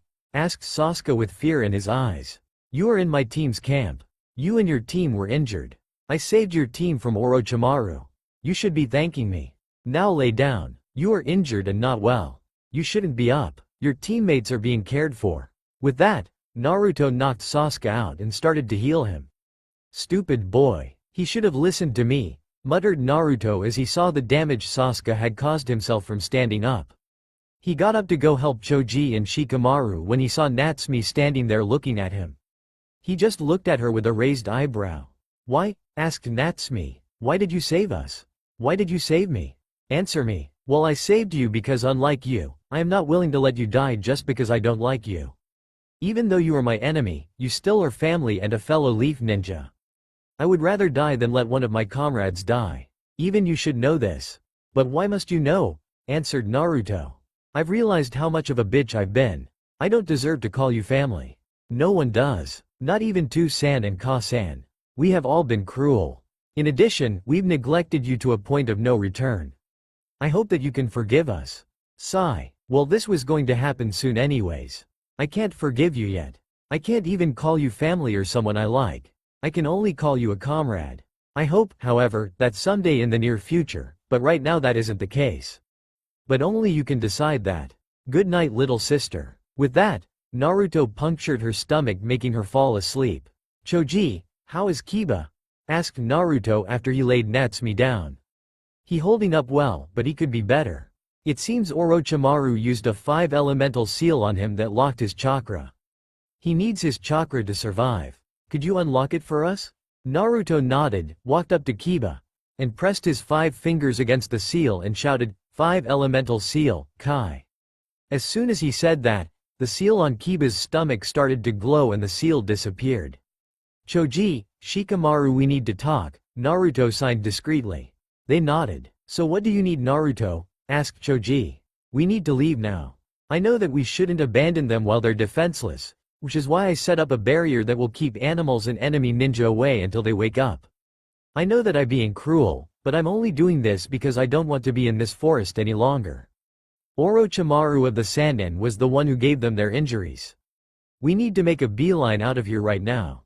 Let's go." With that, Naruto and his team packed up and started their trek towards the tower in the center of the forest. But as they walked through the forest, they saw a sand genin with a crazy look on her face while facing the rain genin team. They decided to investigate. With the sand genin, "Hey kid," yelled a rain genin, "get out of here before you get killed. I can't promise you won't get hurt. Just give me the scroll and you'll get out of here free." However, the sand genin didn't agree. "I will kill you. Bring it," yelled the crazed female. "I am Gaara," and with a flick of her hair, yelled, "and I will justify my existence." The rain genin got tired of this and threw the umbrellas that were on his back up, opening them up and spinning them like a top at the same time. He then formed the ram seal and suddenly, senbon needles started flying out of the spinning umbrellas. A cloud of smoke formed around where Gaara was hit. The rain genin thought that he had her when he heard laughter coming from the smoke. When the smoke disappeared, Gaara stood there unharmed. The rain genin looked at the sand genin's team for explanation. The one with makeup on his face replied, "It's actually really simple. Gaara can't be hurt whatsoever.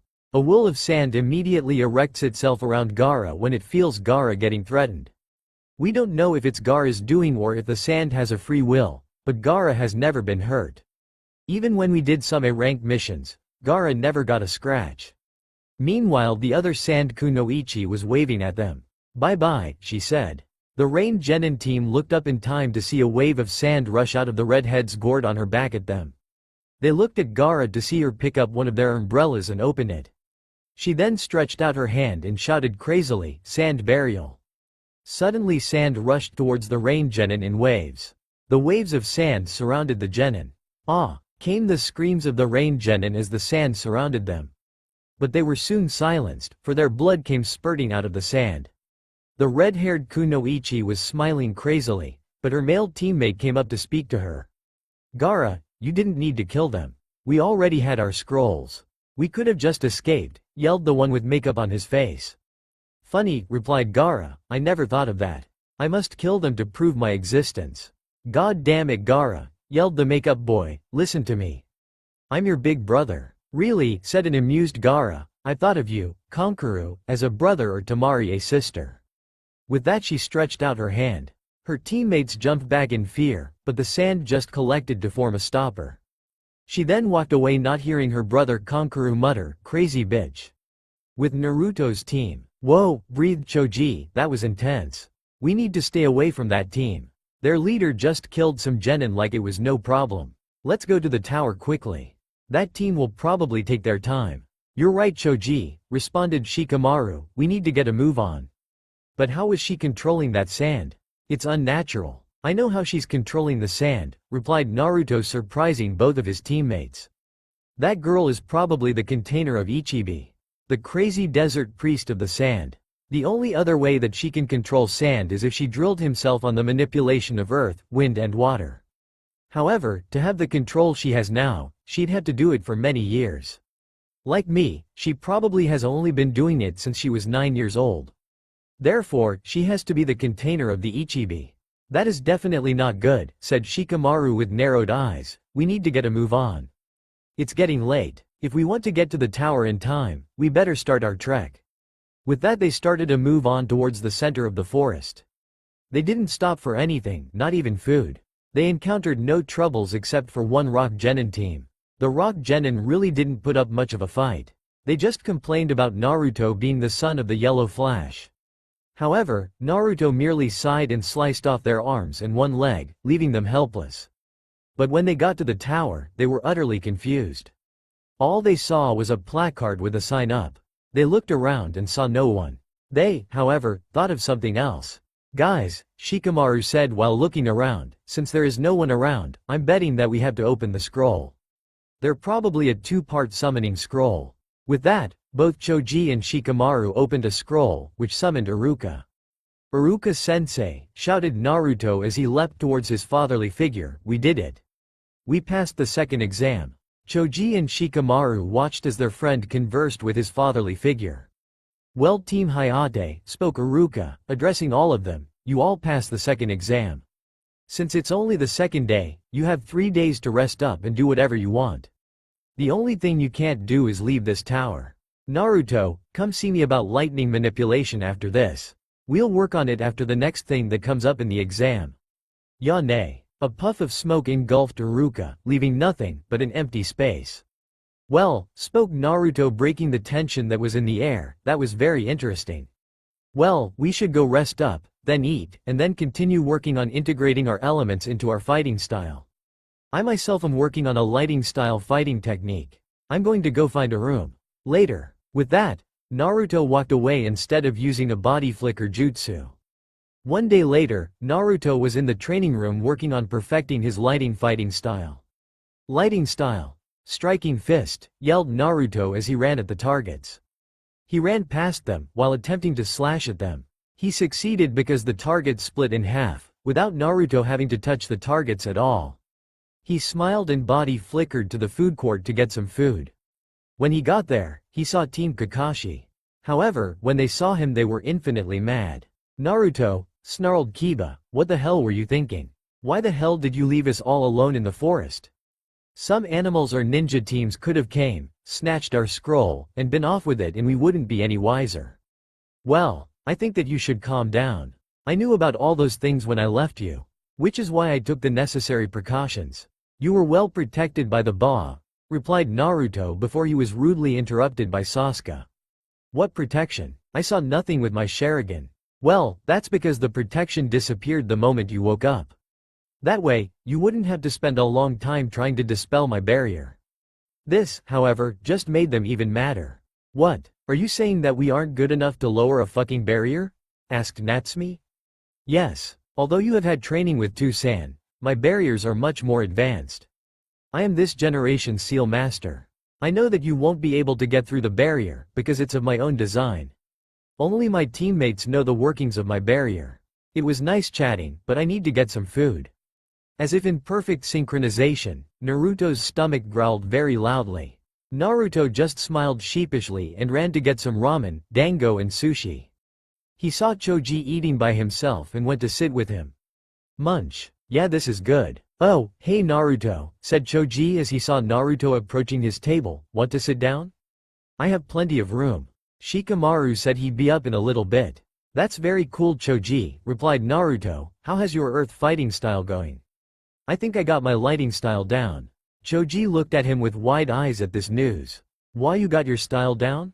That's awesome. I wish that you could help me with earth style, but earth and lightning aren't anything alike. After all, lightning is much more superior to earth." "Oh look, there's Bum. I hope that he's gotten his style down," relied Choji as they saw Shikamaru sit down with some food. "I hope that you all got your styles down," said Shikamaru as he sat down, "'cause I sure did. The wind elemental taijutsu style has been finalized all the way down to the practice kata. I even created a scroll on it already." As soon as he said this he looked at Naruto and Choji, who both had a gaping mouth and wide eyes. "What?" he asked. "You have a scroll already?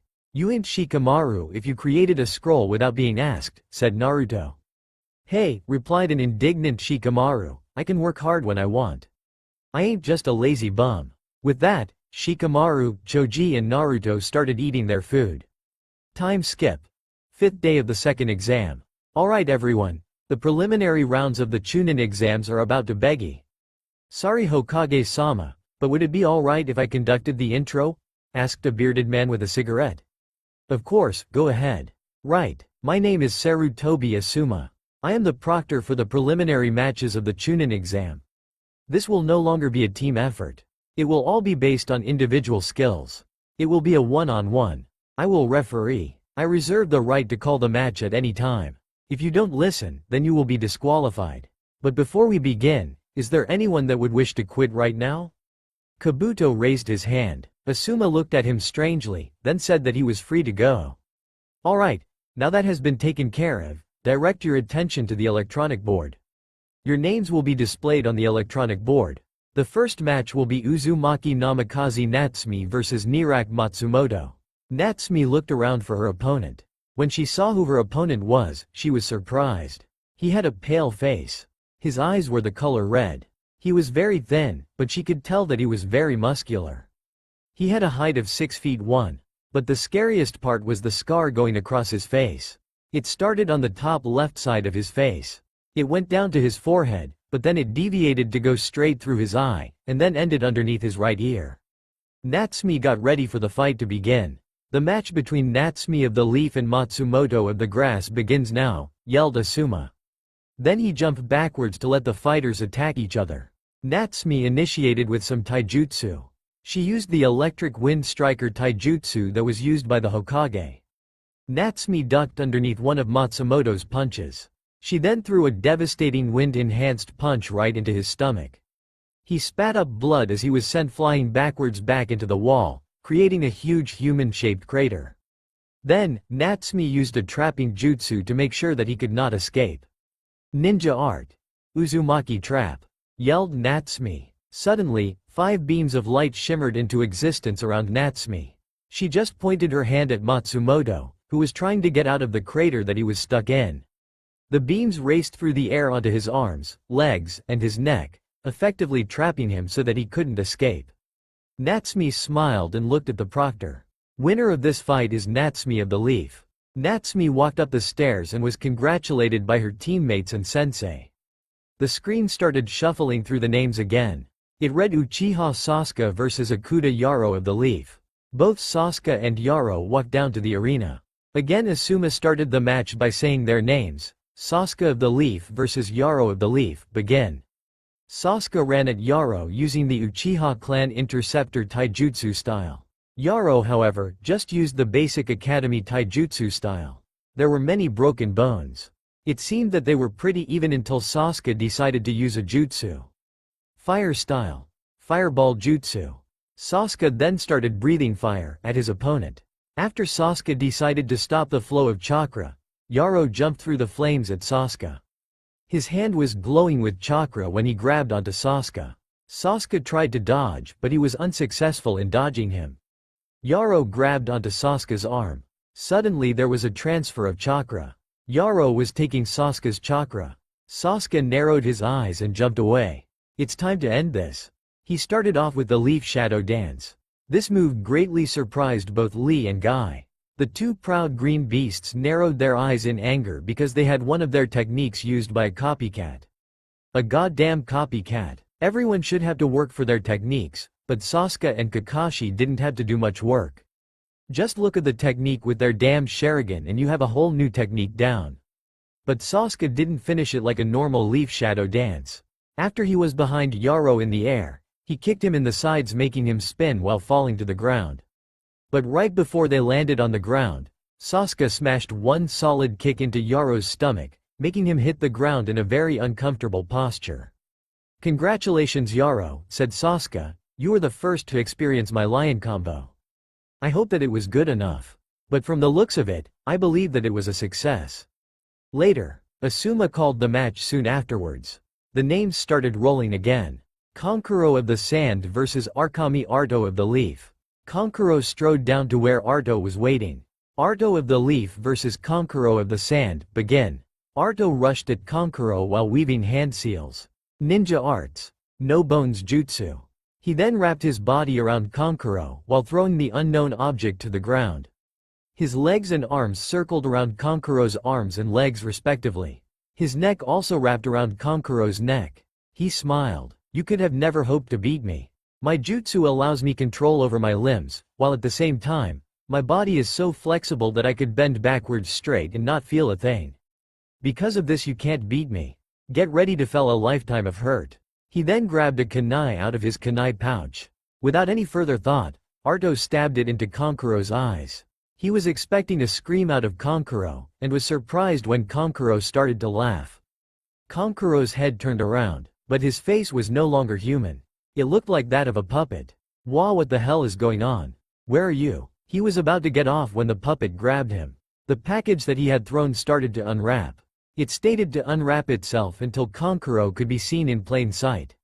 He grinned. Then he unveiled the chakra strings that connected his fingers to his puppet. Then the puppet started to strangle him until he died with a crack. He just walked away as the proctor declared him the winner. Next match is Inuzuka Kiba vs Uzumaki Namikaze Naruto. The two fighters calmly walked down the stairs and got into their personal fighting stance. Kiba was using a modified version of the Inuzuka clan taijutsu style. Meanwhile, Akamaru was getting ready to fight. Naruto was using a combination of both his parents' taijutsu style. As soon as they heard begin, Naruto charged straight at Kiba. He jumped over Kiba's punch, while delivering an uppercut kick to Kiba's chin. Kiba was sent flying into the air. Kiba got up and was ready to fight in moments. Unfortunately for Kiba, this also meant that he got punched in the stomach as soon as he got up. He was sent flying towards the wall. But instead of hitting the wall and creating a crater, Kiba landed on the wall with his feet.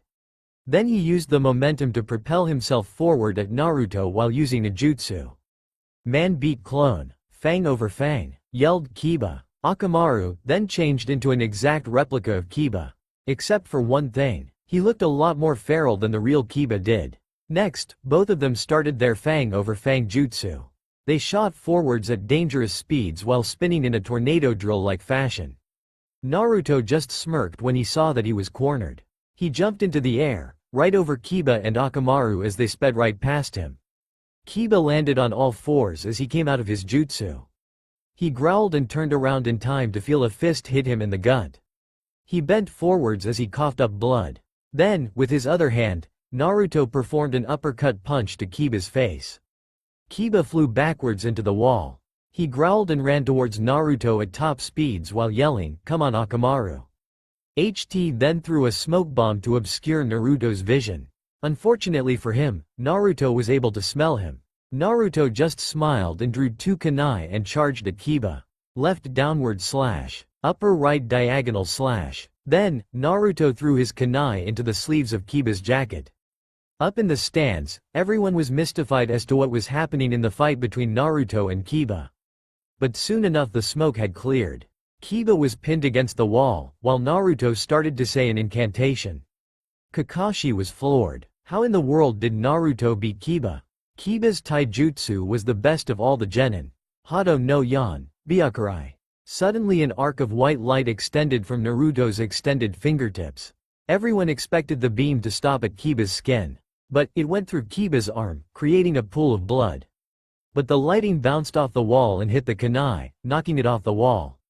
Ah, god damn you Naruto. I will murder you if it's the last thing I do. There's no way that a dope like you could defeat me so easily. Get ready to be defeated, yelled Kiba. He ripped the other kunai out of his jacket. He then charged towards Naruto with the intent to kill. Naruto merely smiled. Come get me if you can, mutt. You aren't ready to face me. With that, Naruto disappeared into thin air. When he reappeared behind Kiba, he had his sword drawn. Then, blood started to spurt out of Kiba as a cut appeared. It stretched from his bottom left hip to his top right shoulder. Kiba merely dropped unconscious from the loss of blood. And that, whispered Naruto, mud is why you don't mess with those who are stronger than you. If you couldn't take on Orochimaru, but I could, what made you think that you had the ability to defeat me? Foolish boy. Asuma nodded at Naruto, who just walked back up the stairs to his waiting team. His sweat dropped when he saw the rest of the genin minus his own team staring intently at him. What? I didn't do anything wrong, did I? Asked Naruto. Kakashi decided to elaborate for him. Naruto, how the hell are you so strong? Even if Hayate trained you night and day, there's no way that you could have progressed that much in such a short amount of time. So the question on everybody's mind is, how the hell did you get so strong so fast? Ah, well, I won't tell you how strong I really am. But I will show you a tip of the iceberg at the Chunin exams tournament. You can ask my friends and sensei, but no one knows my true capabilities. I've never had a reason to show it. There is only one person right now that would get to see it in battle. That person is Natsumi, the bane of my childhood. If I fight her during the Chunin exams, I will show part of my true potential. No one else, relied Naruto. Kakashi nodded begrudgingly. He got an answer, but it wasn't the answer that he wanted. Everyone looked down to see what the next match would be. The electronic board displayed the names Nara Shikamaru vs Kinata Kin. Let the match between Nara Shikamaru of the leaf and Kinata Kin of the sound begin. Shikamaru and Kinta jumped backwards so that they could examine each other. Then, Kin started throwing multiple senbon Shikamaru. He just dodged them. But whenever he dodged them, he always received a cut on his cheek, as if she was channeling wind chakra into the senbon. But there wasn't even any chakra coating the senbon. He then heard a bell-like sound coming from behind him. He saw that instead of 2 senbon, there were 4. But how was that possible? He had only seen Kin throw 2 senbon at him. Unless, there were hidden senbon when the other 2 senbon were thrown. There also was a string attached to the senbon. That must be the key. Shikamaru looked at the senbon and back to his opponent and smiled. He could use his chakra to make sure that when he used his possession jutsu, it would be thin enough to look like it was the shadow of the strings attached senbon. All he needed to do was keep her talking long enough and make sure that she didn't notice his jutsu. "So," said Shikamaru, "how are you able to throw 4 senbon when there are obviously only 2 in your hands?" "So you caught onto that, did you?" asked the smirking Kin. Shikamaru nodded while he used his jutsu. He was at the point where he could use the jutsu without using any seals. "Well," replied Kin, "that is a trade secret. But you should know that I was letting you know that there was 2 more senbon. If I weren't trying to let you know that there was 2 more senbon, then I wouldn't have attached the bells to the senbon. So you should just give up." She smirked and went to reach for 2 more senbon, but found that she could move her arms at all. "What the hell did you do to me? Why can't I move my arms?" "Here," answered Shikamaru, "I'll let you see what your mistake." He made her look down to see the shadow of the string attached to her senbon. "You see, the shadow of your string shouldn't be seen at all. In fact, there wouldn't be any shadow with how high up it is." Kin's eyes widened as she realized her mistake. Shikamaru then drew some shuriken and kunai. "Let's see who can dodge these weapons, shall we?" Shikamaru then threw all the weapons. While at the same time, Kin also drew some kunai and shuriken, and then threw all of them. Both Shikamaru and Kin leaned backwards to dodge the projectiles. However, Kin hit the back wall and was pushed upwards where all the projectiles hit her in the head, knocking her unconscious. Shikamaru sighed and muttered something about troublesome sound ninja before releasing the jutsu on Kin. As he walked back upstairs, the electronic board started rolling. It read Tamari of the Sand versus Tenten of the Leaf. Both competitors walked down to the arena. Finally Asuma spoke. "Let the match between Tamari of the Sand versus Tenten of the Leaf begin." Tamari opened up her fan and swung it, throwing multitudes of wind waves at Tenten. Tenten jumped out of the way and started to throw many weapons at Tamari. But none of the weapons hit Tamari because she would always use the wind to blow her weapons away, making her attacks useless. Tenten contemplated her decisions, either fight to the very end and almost certainly lose, or give up now. She smiled and raised her hand. "Proctor, I give up. There's no possible way that I could win. I would only embarrass myself and get severely injured." Asuma nodded and declared Tamari the winner. The names once again started rolling. Dosu Kinta of the Sound versus Gara of the Sand. Both the mummy man and the sadistic sand chick descended to the arena. Let the match between Dosu of the Sound and Gara of the Sand begin. Sand exploded from the gourd on Gara's back. She weaved her hands in complicated patterns so that she could manipulate the sand in different ways. The sand raced towards Dosu to trap him. Dosu jumped backwards out of the way while at the same time activating his sound gauntlet. "Sound style. Sound waves," shouted Dosu. After that, the sound waves caused the sand following Dosu to stop following him and collapse to the ground. Gara narrowed her eyes and started manipulating the sand again, but this time, it started crashing down onto Dosu like the ocean. Dosu tried again and again to stop the sand with his sound gauntlet, but he was unable to do so. However, once he was trapped in the sand coffin, Gara used her most deadly jutsu. Sand Tsunami Burial. The sand around Dosu started to contract around him, crushing him into oblivion. On the outside of the coffin, blood splashed all over, signifying the death of Dosu. "Well," said a shocked Asuma, "Gara of the Sand wins by the fact that Dosu of the Sound has just suffered a most painful death." Gara merely smiled and walked back up the stairs to the stands while twirling her hair. The electronic board again started running. Hyuga Hinata vs Hyuga Neji. Both genin walked down, albeit Hinata walked a little more quickly than her cousin, Neji. Let the match between Neji of the Leaf and Hinata of the Leaf begin. Both fighters dropped into the standard gentle fist stance. They then ran at each other, trying to close each other's tenketsu points on each other. Up in the stands, Kurenai-sensei, said Shino, "What kind of taijutsu style is that?" That, Shino, is the gentle fist style. Unlike Lee and I, who use the iron fist style which deals damage to the body, the Hyuga style damages the inner body. The Hyuga use their Byakugan to see the tenketsu points on the body. Then they gather chakra in the hands and hit the tenketsu points, which can either open or close the tenketsu point. Unlike when protecting yourself against the iron fist style, you can't train your body to resist the style, replied Guy. This got Guy many open mouths. How could any style be that powerful? Back in the battle, Hinata, please don't make me hurt you. We both know that I'm stronger than you. Neji ni-san, please don't try to stop me from fighting. I will fight you to prove to the Hyuga clan that I am not useless. I will use a new style that no one has ever seen. Almost all Hyuga have an earth elemental affinity. I, however, am water. This means that I can't muscle my through the hits that other people deliver to me. Prepare to meet the water-style gentle fist, yelled Hinata. She stretched her hands forward and spread it out. Water style. 8 trigrams, 64 protective palms, shouted Hinata. She charged Neji while creating a laser-like beams from her fingertips. Neji responded by using his defensive jutsu. Heavenly rotation, yelled Neji while spinning like a top and expelling chakra. Hinata just kept slashing away at the spinning chakra top. This went on for 5 minutes until Neji supposedly ran out of chakra. Hinata stopped after she got in 3 hits on him until he surprised her. You're in the range of my divination. 8 trigrams, 64 palms, said Neji. Then he went on to the offensive. 2 palms, 4 palms, 16 palms, 32 palms, 64 palms. After that, Hinata flew backwards while spinning in a circle towards the wall. Neji walked up to Hinata and said, "You did well, Hinata. You've proved to me that you can be very strong. You only lost because you allowed yourself to get overconfident. You did an incredible job, Hinata. You'll make a great kunoichi." He nodded to the proctor. Winner of this match is Hyuga Neji. The medics walked up to Hinata and put her onto a stretcher to take her to the hospital. The electronic board started rolling again. After it stopped rolling, it read Aburun Shino vs Kinta Zaku.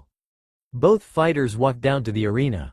Asuma started the match. Let the match between Shino of the Leaf versus Zaku of the Sound begin. Zaku started throwing jutsu after jutsu at Shino. Sound decapitation waves, yelled Zaku. Zaku smirked when he saw that Shino wasn't getting out of the way. But his confidence proved to be misplaced when the Shino that he was about to kill dispersed into a cloud of bugs. He looked around to find Shino right behind him. You shouldn't have underestimated my abilities. Look around you. My bugs have surrounded you and will latch onto you and suck your chakra dry. Show me what you can do to stop it. Fine, sound decapitation waves. However, the jutsu wasn't working. This is because there were bugs in the holes that the jutsu came out of were being blocked by Shino's bugs. Due to this fact, the chakra in his arms started bouncing back and forth, causing his arms to explode and get ripped off from their joints. Ah! Screams Zaku, what the hell was that for? You didn't have to rip off my arms to win the bloody match. Arg, I submit. The winner of this match by forfeit is Kinta Zaku. The electronic board started rolling through the names again. The board showed the names Yamanka Ino of the Leaf versus Akato Karashi of the Grass. Let the match between Ino of the Leaf and Karashi of the Grass begin. Both fighters jumped backwards to analyze their opponents. Ino, being a mind walker, was able to identify whether her enemy could use elemental jutsu and what kind of element jutsu they're using.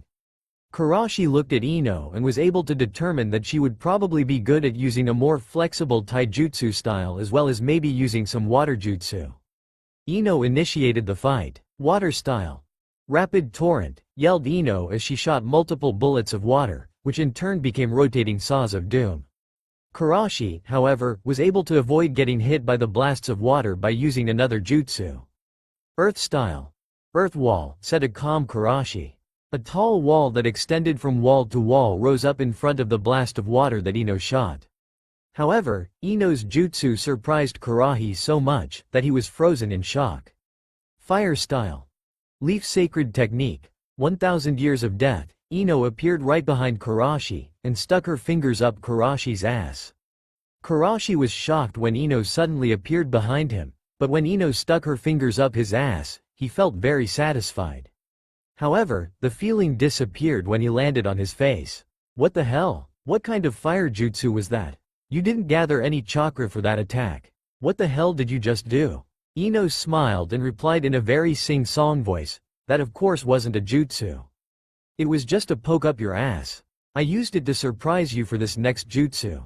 Water style, swirling fist. Her fists and legs were surrounded in water that was swirling at the speed of a whirlpool. They then engaged in a taijutsu match with Ino gaining the upper hand due to the fact that most of her hits were enhanced by the water element. Then when she had broken Karashi's guard, she went in for the killing strike. Water style. Decapitating whirlpool strike, yelled Ino as she drove her hand right into her opponent's face. She sent him flying into the stands. Winner of this match by knockout, Yamanka Ino of the Leaf. With that, the electronic board started spinning again for the next and final round of the preliminaries. The board read Akamichi Choji of the Leaf versus Rock Lee of the Leaf. However, before Choji could go down to the stadium, Naruto stopped to talk to him. "Choji," said Naruto with the utmost seriousness, "when you face Lee, never underestimate him. Although he can't use chakra, his taijutsu style utilizes the opening of the 8 inner gates. He will probably use the primary and reverse lotus." Choji widened his eyes then nodded in understanding. "I won't underestimate him. Thank you for the warning, Naruto," said Choji as he walked down to the stadium. Asuma looked at both of them, as they got ready for the match. "The fight between Akamichi Choji and Rock Lee will now commence," said Asuma as he jumped out of the way. Then both rushed at each other to engage each other in a taijutsu. In the stands, however, Naruto frowned at the match as he saw Choji play into Lee's primary strength. Choji threw a punch while using his partial body expansion jutsu to maximize the damage. However, to Choji's surprise, Lee was able to not only stop his punch, but stop it with only a finger. Lee smiled and threw him into the arena wall. Choji got up and started weaving hand signs at a rapid rate. Earth style, earth bullet. Choji shot 5 bullets made of mud towards Lee at high speeds. Lee just jumped over 3 of the bullets, however as soon as he landed he got hit square in the chest, pushing him back into the wall. But he merely got up and smiled as if that was nothing. Choji's eyes widened when he saw Lee get up as if nothing had even happened. How was he supposed to win? Grr, why the hell are my attacks not hurting him that much? I know that the Iron Fist taijutsu style uses huge amounts of strength, but this is insane. I could drop weights and release all my seals, but I'm not used to that drastic power increase yet. I'm going to have to try and use my earth-style taijutsu. The only problem is that I haven't mastered it completely. But it's my only chance to win this, thought Choji. Okay, yelled Choji, get ready to feel the wrath of my elemental taijutsu style. Meet the Earth Bonebreaker taijutsu style. In the stands Naruto's eyes widened. Choji was going to use his unfinished taijutsu style? Why do that when he could just unseal his resistance seals and chakra restrainers as well as dropping all of his weights? In the background he heard Kakashi mutter, "There's no such style. I would know after all I've seen or heard of almost of all the Konoha taijutsu styles." Naruto turned to Kakashi with a huge smirk on his face. "Of course you wouldn't know, Kakashi," said Naruto as he nodded to Shikamaru as if saying he was going to tell them a secret. After all, that was a style that Choji created himself. In fact, all of Team Hayate has created his own taijutsu style. I don't know about Choji and Shikamaru, but I combined my parents' 2 taijutsu styles. Then I added the element lightning to it. However, I am planning on adding my other affinities, water and wind, to it as well." Kakashi's eyes widened. He looked at Naruto and Shikamaru and eyes smiled in an understanding way. "Ah, I see," said Kakashi with a huge eye smile. "You made this up to draw attention to yourself and away from Natsumi. However, you can stop it. We all know that you can't combine 2 styles without help." "You're right, Kakashi. I couldn't do it without help. But I did have help. The Yamanka, Akamichi, and Nara clans helped me with it. Not you, my father's student, not Uagwo, my mother's student. No, it was someone who didn't even know my parents on a personal level. In return, I helped their children begin the elemental manipulation. In a battle of raw lightning, I am the best out all the genin. Even Sasuke couldn't beat me in elemental manipulation. But let's see how Choji does in his fight with his new taijutsu style. Back in the arena, Choji had already gathered earth chakra around him. He snapped his eyes open to show a dark brown that burned with rage instead of the usual light brown that showed compassion and kindness. Okay Lee, said Choji, as he got ready to launch himself at Lee, get ready to be defeated. He jumped towards Lee. Lee expected to be able to dodge the blow and throw a devastating punch to Choji's head and finish him in one blow. But when he dodged, earth erupted out of the ground, hit Lee in the stomach. Choji then delivered another devastating punch to his stomach and a heavy kick into the side of his face. Both hits were accompanied with the earth coming out of the ground and hitting Lee in the stomach and face, leaving him with serious injuries. Lee decided that it was time to bring out his first ace in the hole. He disappeared from where he was standing and reappeared right in front of Choji. He delivered an uppercut kick to Choji's face. As Choji flew into the air, Lee jumped right behind him and his bandages started to wrap around Choji. He started spiraling downwards at extreme velocities while yelling, "Primary Lotus." After the smoke cleared, Lee was sitting there as if he was completely useless. Choji, unfortunately, was knocked out cold. Sarutobi Asuma stepped forward to proclaim who had won. Winner of this match by knockout is Rock Lee. Okay everyone, the Hokage yelled, get down here. We have to decide the fights now. Anko, here has a box full of tickets. Each one has a number on it. You will draw numbers to decide who will fight whom. They all stepped forward to draw a number. After they had all drawn numbers, they all stepped forwards when called. The matchups were then put on paper and shown to everyone. It was then like this. Chunin Finals. Naruto, Natsume. Sasuke, Gaara. Neji, Lee. Temari, Shikamaru. Kankuro, Shino. Okay, Minato said as he looked around to all the genin, you all have 1 month to prepare for the Chunin exams. Everyone looked at him weirdly. One of the genin who raised his hand asked, why a month? And if the final task is a tournament, does that mean only one person gets promoted? Good question. I'm giving you a month to prepare so that you can perfect your skills, learn some more jutsu. This way you'll have an edge over your opponents. The Chunin exams may be set up in a tournament style, but anyone can be promoted. Also there'll be people who are looking for what is the best village to employ. Good luck. Everyone but my children are dismissed. After all the other genin had left, Minato got up and went over to his son. Naruto, you are showing great promise as a shinobi. I have asked that Jiraiya train you for the Chun, Minato stated before he was interrupted. No way in hell will I train with any one of the 3 bumbling buffoon ninjas. I already asked Asuma to give me the monkey scroll to sign, as it was Monkey King Emna's idea that I become the next summoner of the monies. But after that I will be training outside of this village. So don't even try make me train with Jiraiya. Oh and Natsume, I'll see you in the ring in a month. Good day to you Hokage-sama, replied Naruto in a pissed-off voice. He then walked through the doors and slammed them shut, but not before glaring at Minato in a hateful way. This shocked both Natsume to no end. Why would Naruto call Minato Hokage-sama when it was unnecessary for him to call him that? Two-san, why does Naruto always shut us out like that? It's not like we did anything that horrible to him, asked Natsume. Oh, you are so wrong Natsume. We have wronged him in the most dreadful way. You have been mean to him in a very dreadful way by saying that we didn't care. Kushina and I wronged him by neglecting him in favor of your training, replied Minato. Natsume's eyes widened and she nodded. Okay Two-san, but I have a question. Since you can't train me, who will train me? I will get Jiraiya to train you instead. I think he also can start you on summoning toads. Natsume nodded and started walking to the doors that Naruto had just slammed, then went home to get ready for her own training with Jiraiya. The next morning, Naruto got up to find Sarutobi Asuma, the holder of the monkey contract, but not the monkey summoner. He put on all of his ninja gear and strapped his sword to his back. He went down, said good morning to Haku and left the house. On his way to the place that Asuma had told him to meet him, Naruto worked on chakra control exercises such as balancing a kunai on his fingers and 3 leaves on his forehead. When he got to the training field 27, he was suddenly attacked by a figure in black and with no headband. Wind style. Pressure damage jutsu, yelled the figure as weaved many hand seals. Naruto's eyes widened as he used his chakra to protect him from the attack.